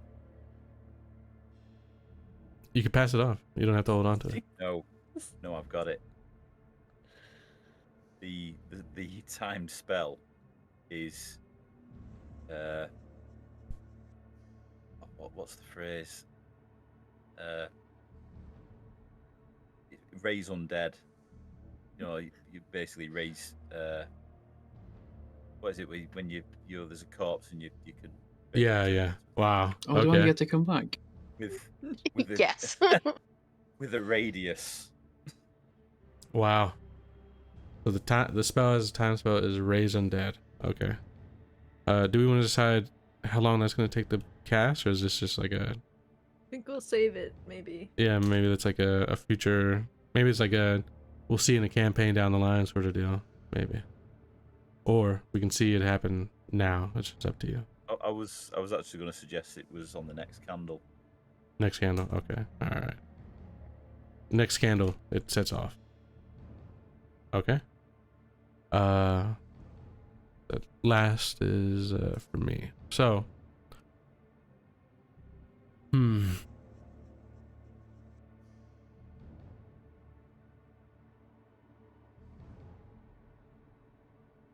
So what happens now is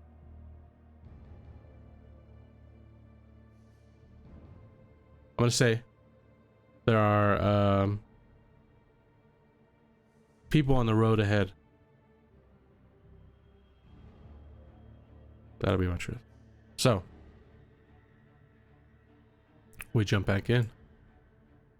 4 candles remain. And so you all, for a moment, you know, Lee was there, and yet now he's gone, swallowed by the earth and ripped into nothing before an opportunity to scream. But the wagon has stayed true, and you're able to have gone. You've gained some distance between you and now the dipping kind of land that is this creature that is following at pace, and so you're able to kind of put some separation between you, but you still see it. It's like the Jurassic Park, the T-Rex, and the rushing behind the Jeep. It's still there, ever present as you rush along the road, pushing this bum-legged horse as hard as you can, trying to just get any way you're going. I'm gonna say because it was a truth decided, the eggs hatching in Erasmus's hand as you kind of stand there, kind of maybe a bit proud of yourself in the moment, Erasmus, right? Having thrown that and kind of removed the tentacle from wrapping around the horse and stuff. Having thrown that lighter, you look at the hand that you did use to kind of grab a hold of the lighter and kind of throw it. Is the same hand that you've lost like a few of fingers from. And I'm gonna say, like, in that moment as you kind of look down at it, from each fingertip all the way across, there's this kind of like kind of squishy kind of bursting sound as I'm gonna say, in my head you had lost the fingertips for 4 fingers, not 5, so your 4 fingers, everything but your thumb, these thin black tendrils kind of burst out from the fingertips and kind of start spindling around, kind of waving, almost like it's like they've taken the spot of your finger, your hand itself, and you can feel this harsh kind of pull as your hand, your whole arm is kind of taken from you in the direction of the earth that is now kind of following and swallowing behind you. So as you're kind of pulled in that direction, I need you to make me a 4d6. I don't know if you like this, but with this overtaking him, I actually had in mind that Erasmus would feel the urge to actually go the other way on the carts, strike Dominic with his staff and attempt to take the reins. Okay. But I'll still roll. Yeah, 4d6 still roll. I say, know your place, you damn oaf. You bow to your betters. Oh, No. And I'm out. that's it. So, But hey, your spell's gonna go up, so you'll come right back. yeah. So, one more candle gone. So, you go to swing staff, but Dominic, I mean, you're the town guard, but you had some training at the very least. It's not, combat to you is not an entirely foreign thing.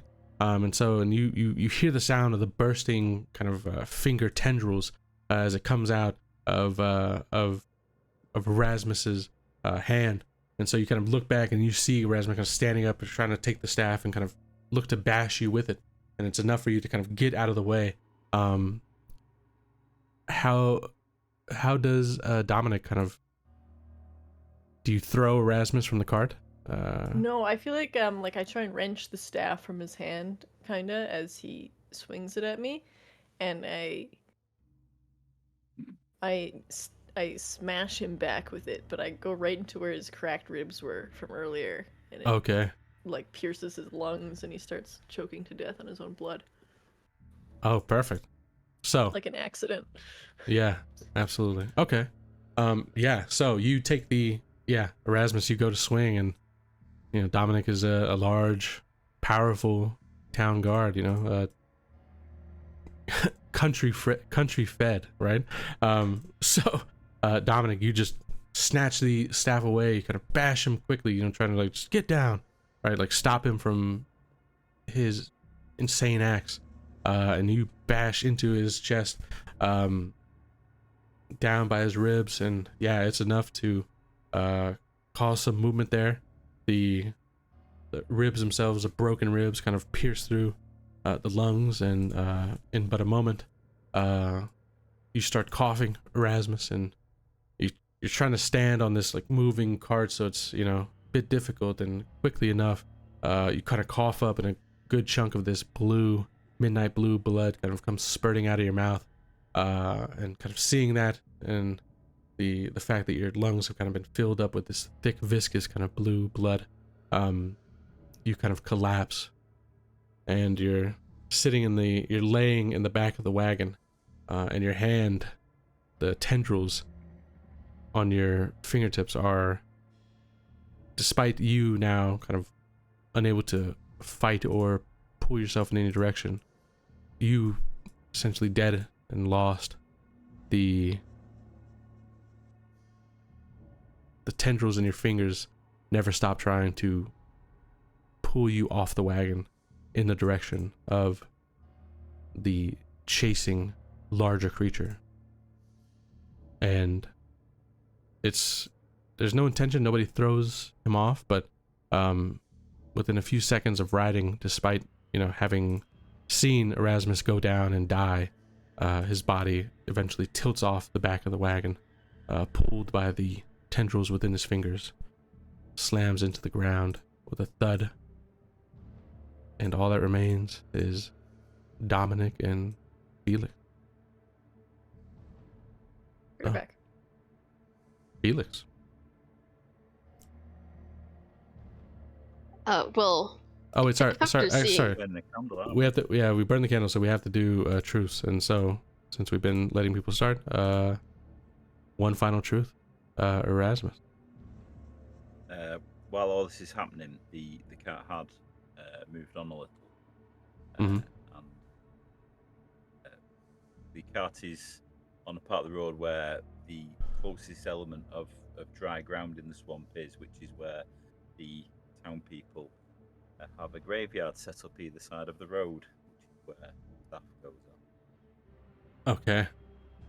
So, the the the raison dead goes off, and seemingly brings back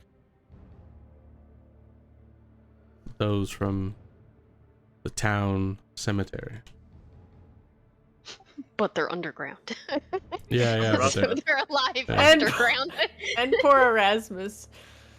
yeah. Yeah. So, I think I'd be next, but I'm gonna go ahead and forego mine, and I'll give it up to Is that because we're making Felix. it too easy for you, Trill? I think those affected best to decide what's going on.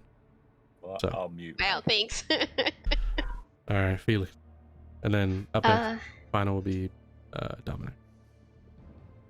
I think that by now I would like the sun to start to rise. Okay. So it's been a long evening, and Yeah, it's there's been like a full night. light on the this all horizon. started. Light on the horizon. And last but not least is Dominic.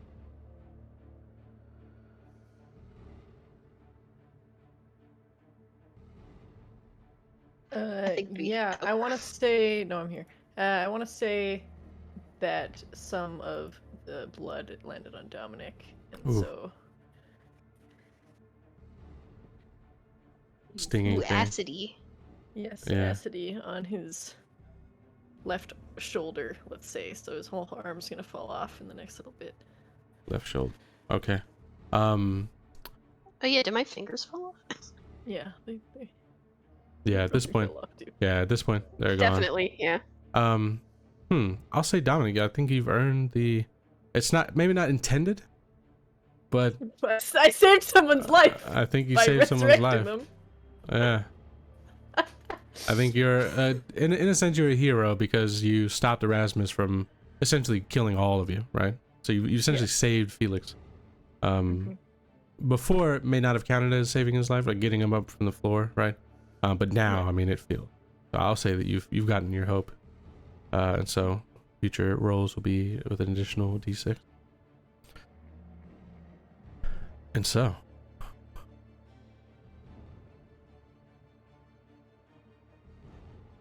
We have 3 to go. You're rushing away in this wagon that you've lost 2 people already, but you've gained quite a bit of distance between yourself and the everly present kind of chasing along kind of ditch, essentially, that's kind of growing underneath the ground. And as you do so, up in the distance ahead, you can see a number of people walking along the road. It looks like they've been traveling all night. And they're heading towards, away from the direction you're going, so you're kind of rushing up behind them. But they cover up a huge portion of the road, so like they essentially cover the entire road, and it doesn't seem like they're completely cognizant of the rushing wagon that is now kind of gaining behind them. And so, Dominic, Felix, whoever wants to roll, what do you want to do? You feel like if you don't do something, you're going to just plow through these people. And maybe that's the thing to do.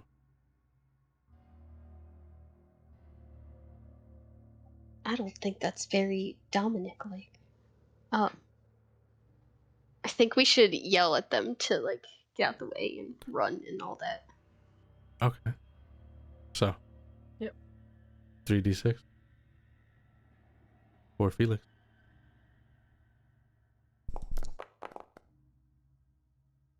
All right. You call out. You're telling them to get out of the way, to right, move. What does Yeah, it like look I'm like? telling them there's danger. We gotta get out of here, but like get the hell out of our way. Yeah. What does that look like? As you finally get into earsight of, earsight? Yeah. Earshot. Earshot. Earshot. Earshot of the group of people that are walking. At a distance now, you can finally see as you're kind of catching up with them, and you can see them, and you're calling out to them, and they're finally kind of picking up and looking back, and you can see they already kind of start to spread from the road on either side to kind of let you pass through. But I'm going to say that it's very obvious that these people are essentially been on the run the same way, just a different village somewhere else in the swamps. Many of them look like they are in complete haggard, complete fucked positions, right? You know, clothing torn. A number of them you can see already that they've got the same wounds of the spilled blood and the burning, and the pain, and they look like they've been, doing everything they can to kind of continue running through the evening. So So it's definitely obvious that they're running from, Oh yeah. like even from the distance, that they're running from the same Oh yeah. creatures. Felix is definitely gonna yell at, like, they're coming, like the creatures that hurt you. Okay. Like, they're Alright. coming closer. Yeah, they'll split up on either side, and start to run. Right, their backs to you. On either side, there is enough of a clearing, but it's. I mean, people are panicked now and they're just running. So, there's still a chance you might rush over somebody. So, Dominic, you got the reins, you got the control. Yes, I think at this point, the cart is slowing us down, and with just Felix and I, Mm-hmm. the best thing to do is for us to both just get on the back of this horse and cut it loose. Okay. So you try to jump from the wagon onto the horse. Yep. All right. 4d6.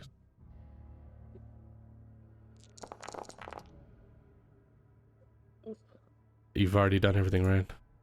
Yep. Well, I still have my big secret, but I don't think I can use that.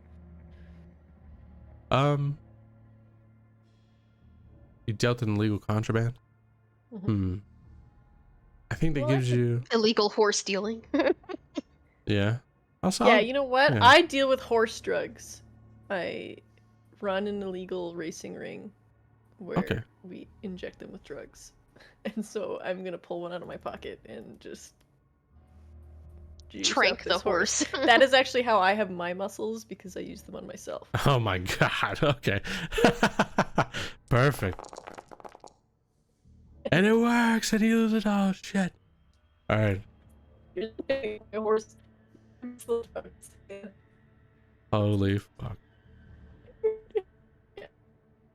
All right. Well, let me rejoin the. They're muscle drugs that I coincidentally can use on horses. We'll go with that. Wow. Perfect. Yep. So, you're able to make the leap. You jump from wagon to horse. And maybe even still some parts of that generosity is still coming out. Because you don't immediately cut it from the wagon itself. And you turn and kind of, like, outstretch your hand to Felix, right?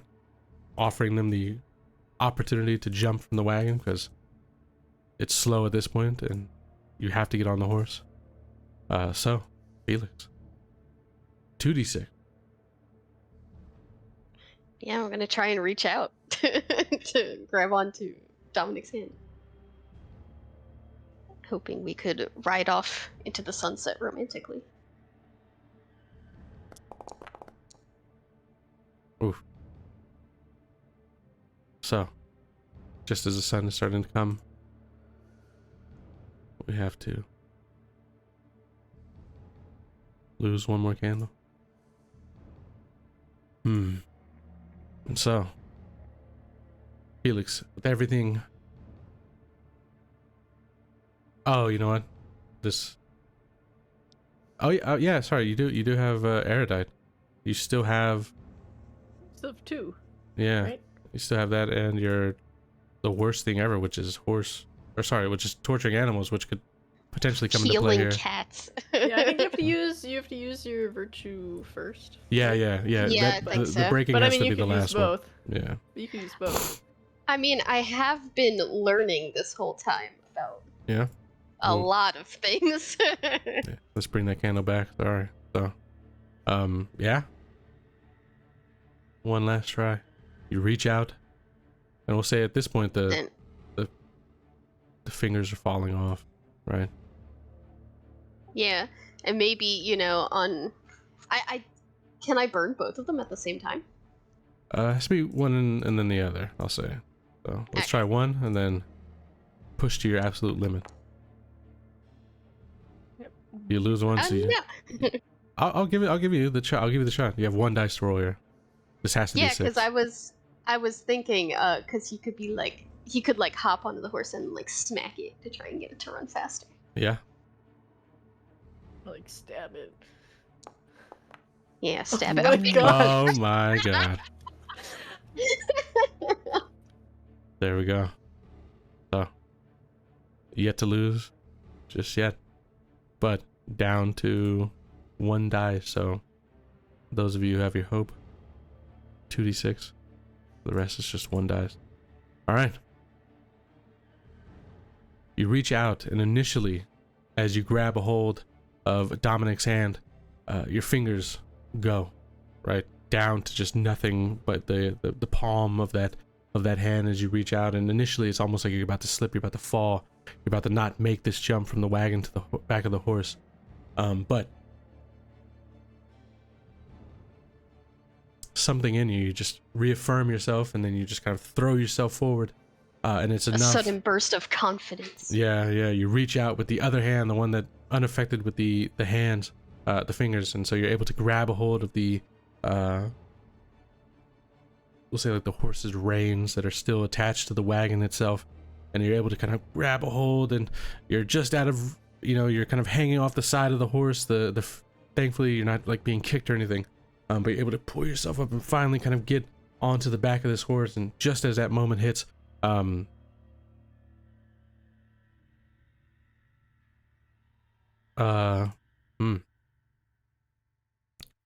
you hold on to Dominic, and Dominic, you've made the jump to the horse, but I'm gonna say We have to cut the reins loose. to now. cut the reins loose.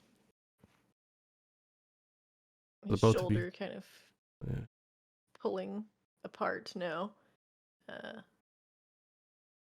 he's got his sword, and he'll try and see if he can cut this horse loose. All right, 2d6. You got one. You got it. Dash remains. So, despite feeling like your shoulder's just gonna fall, right? Like your whole left arm, I think, like you said, right? Yeah. Is about to be kind of removed from your body from the shoulder. Despite all of that, it still stays attached just long enough. I mean, it just recently just kind of got, so it still has just a bit of time left to it. It's still going to stay attached. It's not going to come off. But you use the other hand to kind of swing quickly, widely, just bringing the blade around and cutting through the reins of the horse, pulling at the wagon behind, and the wagon will just snap off, immediately kind of crashing down into the ground. I'm going to say you're basically doing this in the middle of the crowd of people who you've essentially tried to like help rush away. So as you kind of cut through the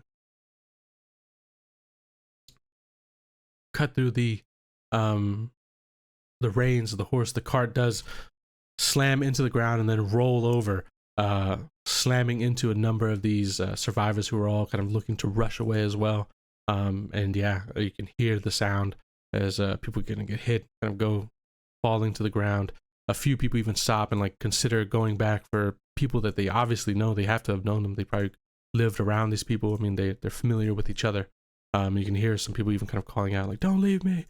But it all happens in a moment, and only those who didn't even think to stop at all are able to continue onwards as the creature behind catches up the ground, falling away as it sucks down all these people, even the wagon itself pulled underneath the ground, and they all meet their end. So, rushing away on the horse. Everything you can, lost. Fingers on a hand. A whole arm. Yeah. At this point, yeah, maybe a few moments later, after holding on as long as possible. The Even left arm. Felix is holding onto that arm. Yeah. Yeah, Felix, you're holding. Oh yeah, Felix, you're holding onto that arm. And as it does, And I pull it off, my bad. And as you're doing so, yep, it gives. I need you to roll me 1d6.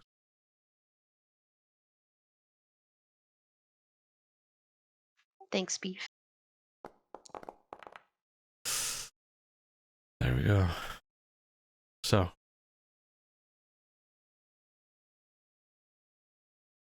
lose that one. Just as you're kind of talking, right? You're holding on tight, Felix. You kind of lean forward and you're trying to tell Dominic something, right? Like what to do next, where to go, right? Anything, right? Just something in the moment. And the arm that you're holding on to Dominic's left arm just with almost like a sickening sound, right?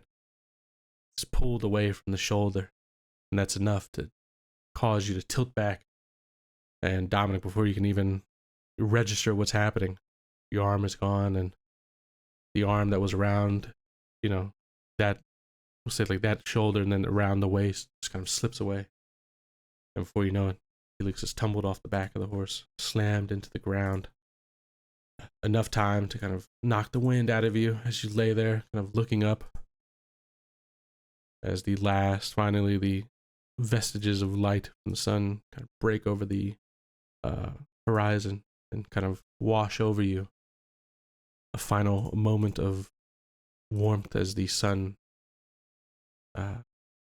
lights you up in the middle of the road before darkness as the ground swallows you down. So, Dominic, the final remaining one. Yes. The light has broken over.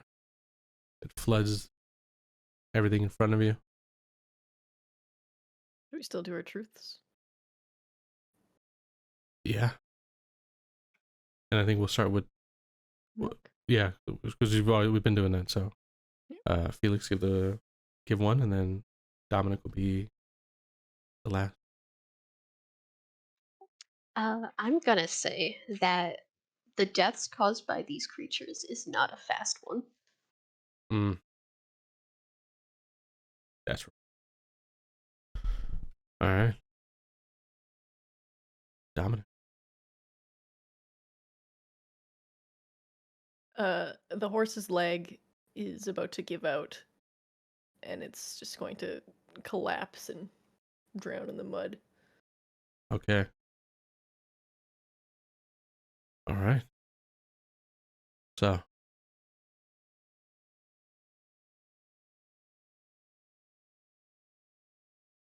does Dominic even look back to watch what happens to Felix?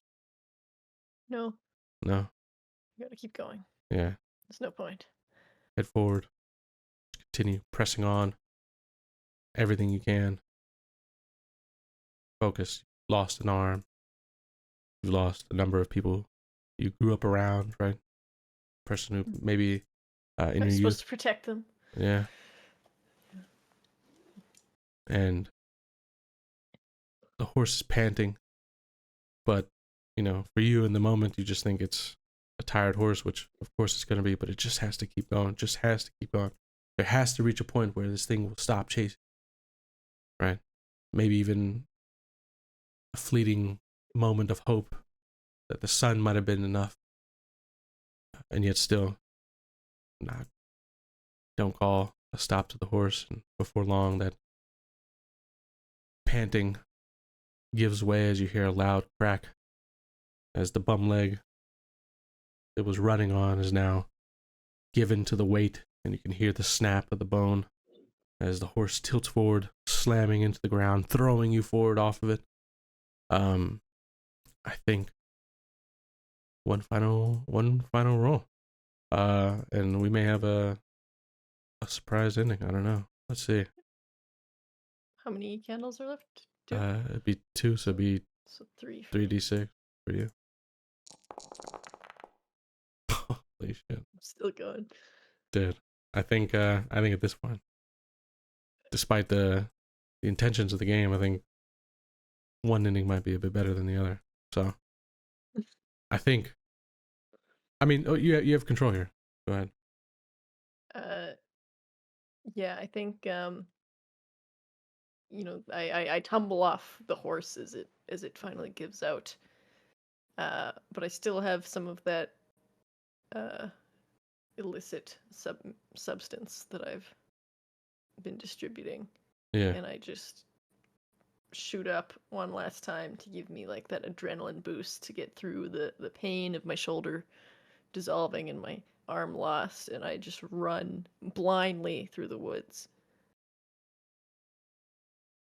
Even if my feet get stuck in the mud or whatever, it doesn't matter because I don't even notice. Just going just that fast. Okay. So. But of course, I'm not paying that much attention. Yeah. And so we'll have to see how well I can keep running and not run into anything. Yeah. So somehow, some way, not laid low, and it seems the horse being a much larger object than a typical body. It has gained the attention of the creature long enough that as the horse falls, there's only a moment before it's swallowed up, but seems like the chasing after the following kind of stops at this point momentarily as the horse is brought down underneath the ground, and you're able to just quickly kind of punch that serum, whatever it is, into your body, and it's just enough. It gives you just enough of a wire to kind of throw yourself forward as you rush through the wild, right? Like just leaving the road, everything straight into the swamp and the wildlands around. And I'm off the road now. Yeah, off the road, throwing yourself into the wild, running as hard as you can, having to jump into like a pond and kind of swim across quickly before kind of reaching the other side. Yeah,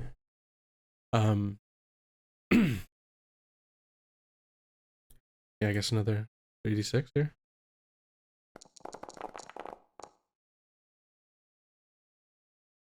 All right.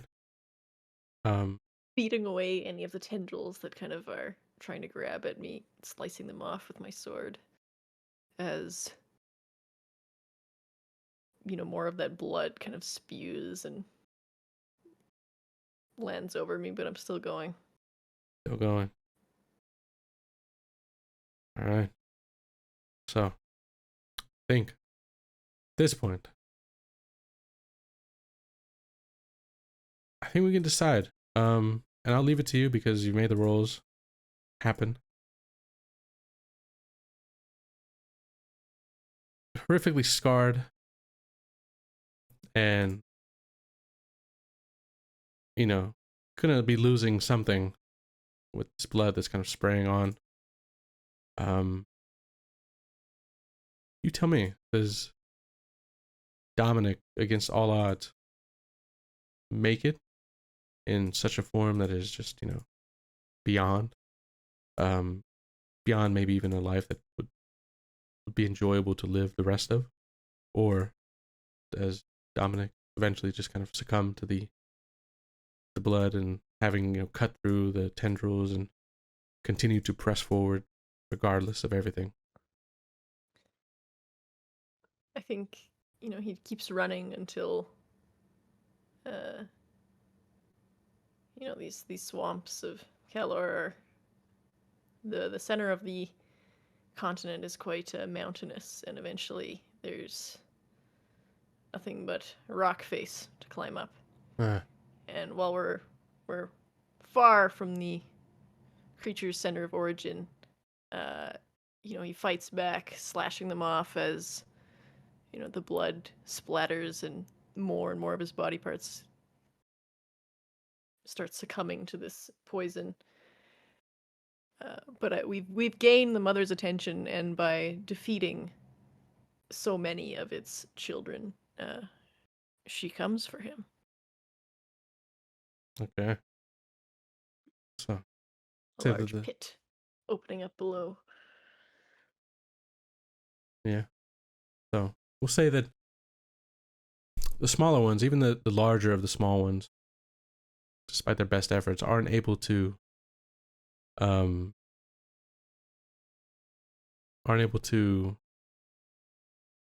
chew through the rock in the same way.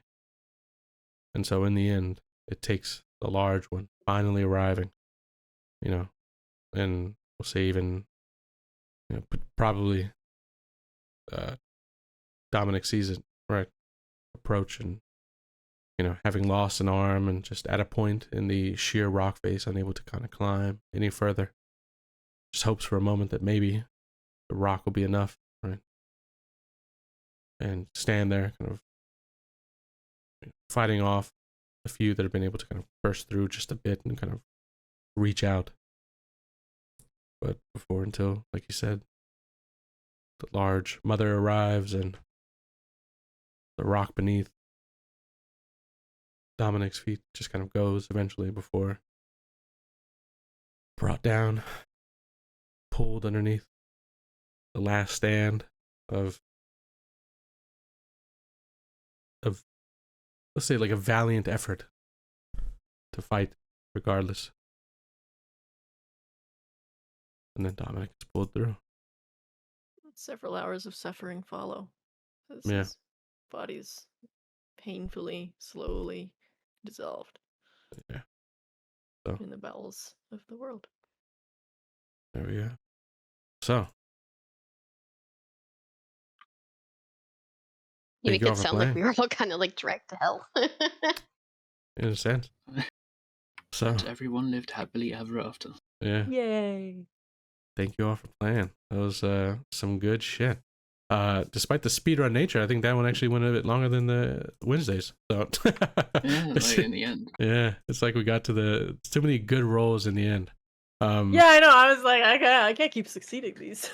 Yeah, I was like, man, what if, Yeah. what if against all odds we have this crazy fucking NPC, Dominic, that we'll see down the line. We but could have left him, but I feel Yeah. like Crazy hermit. it's in the rules. Everyone dies in the end, and I wanted to stick to that. very nice, very nice. Yeah, good shit. Wow. Yeah, Hey. nice. Yeah, that was a really good one. Yeah, I appreciate you all. Yeah, that one was real nice. Yeah, I didn't. I had no intentionality of what exactly it was, and then when it like just suddenly start to kind of came together for what it is, I think we've got a new a new fauna and flora entry. Well, I was Oh, actually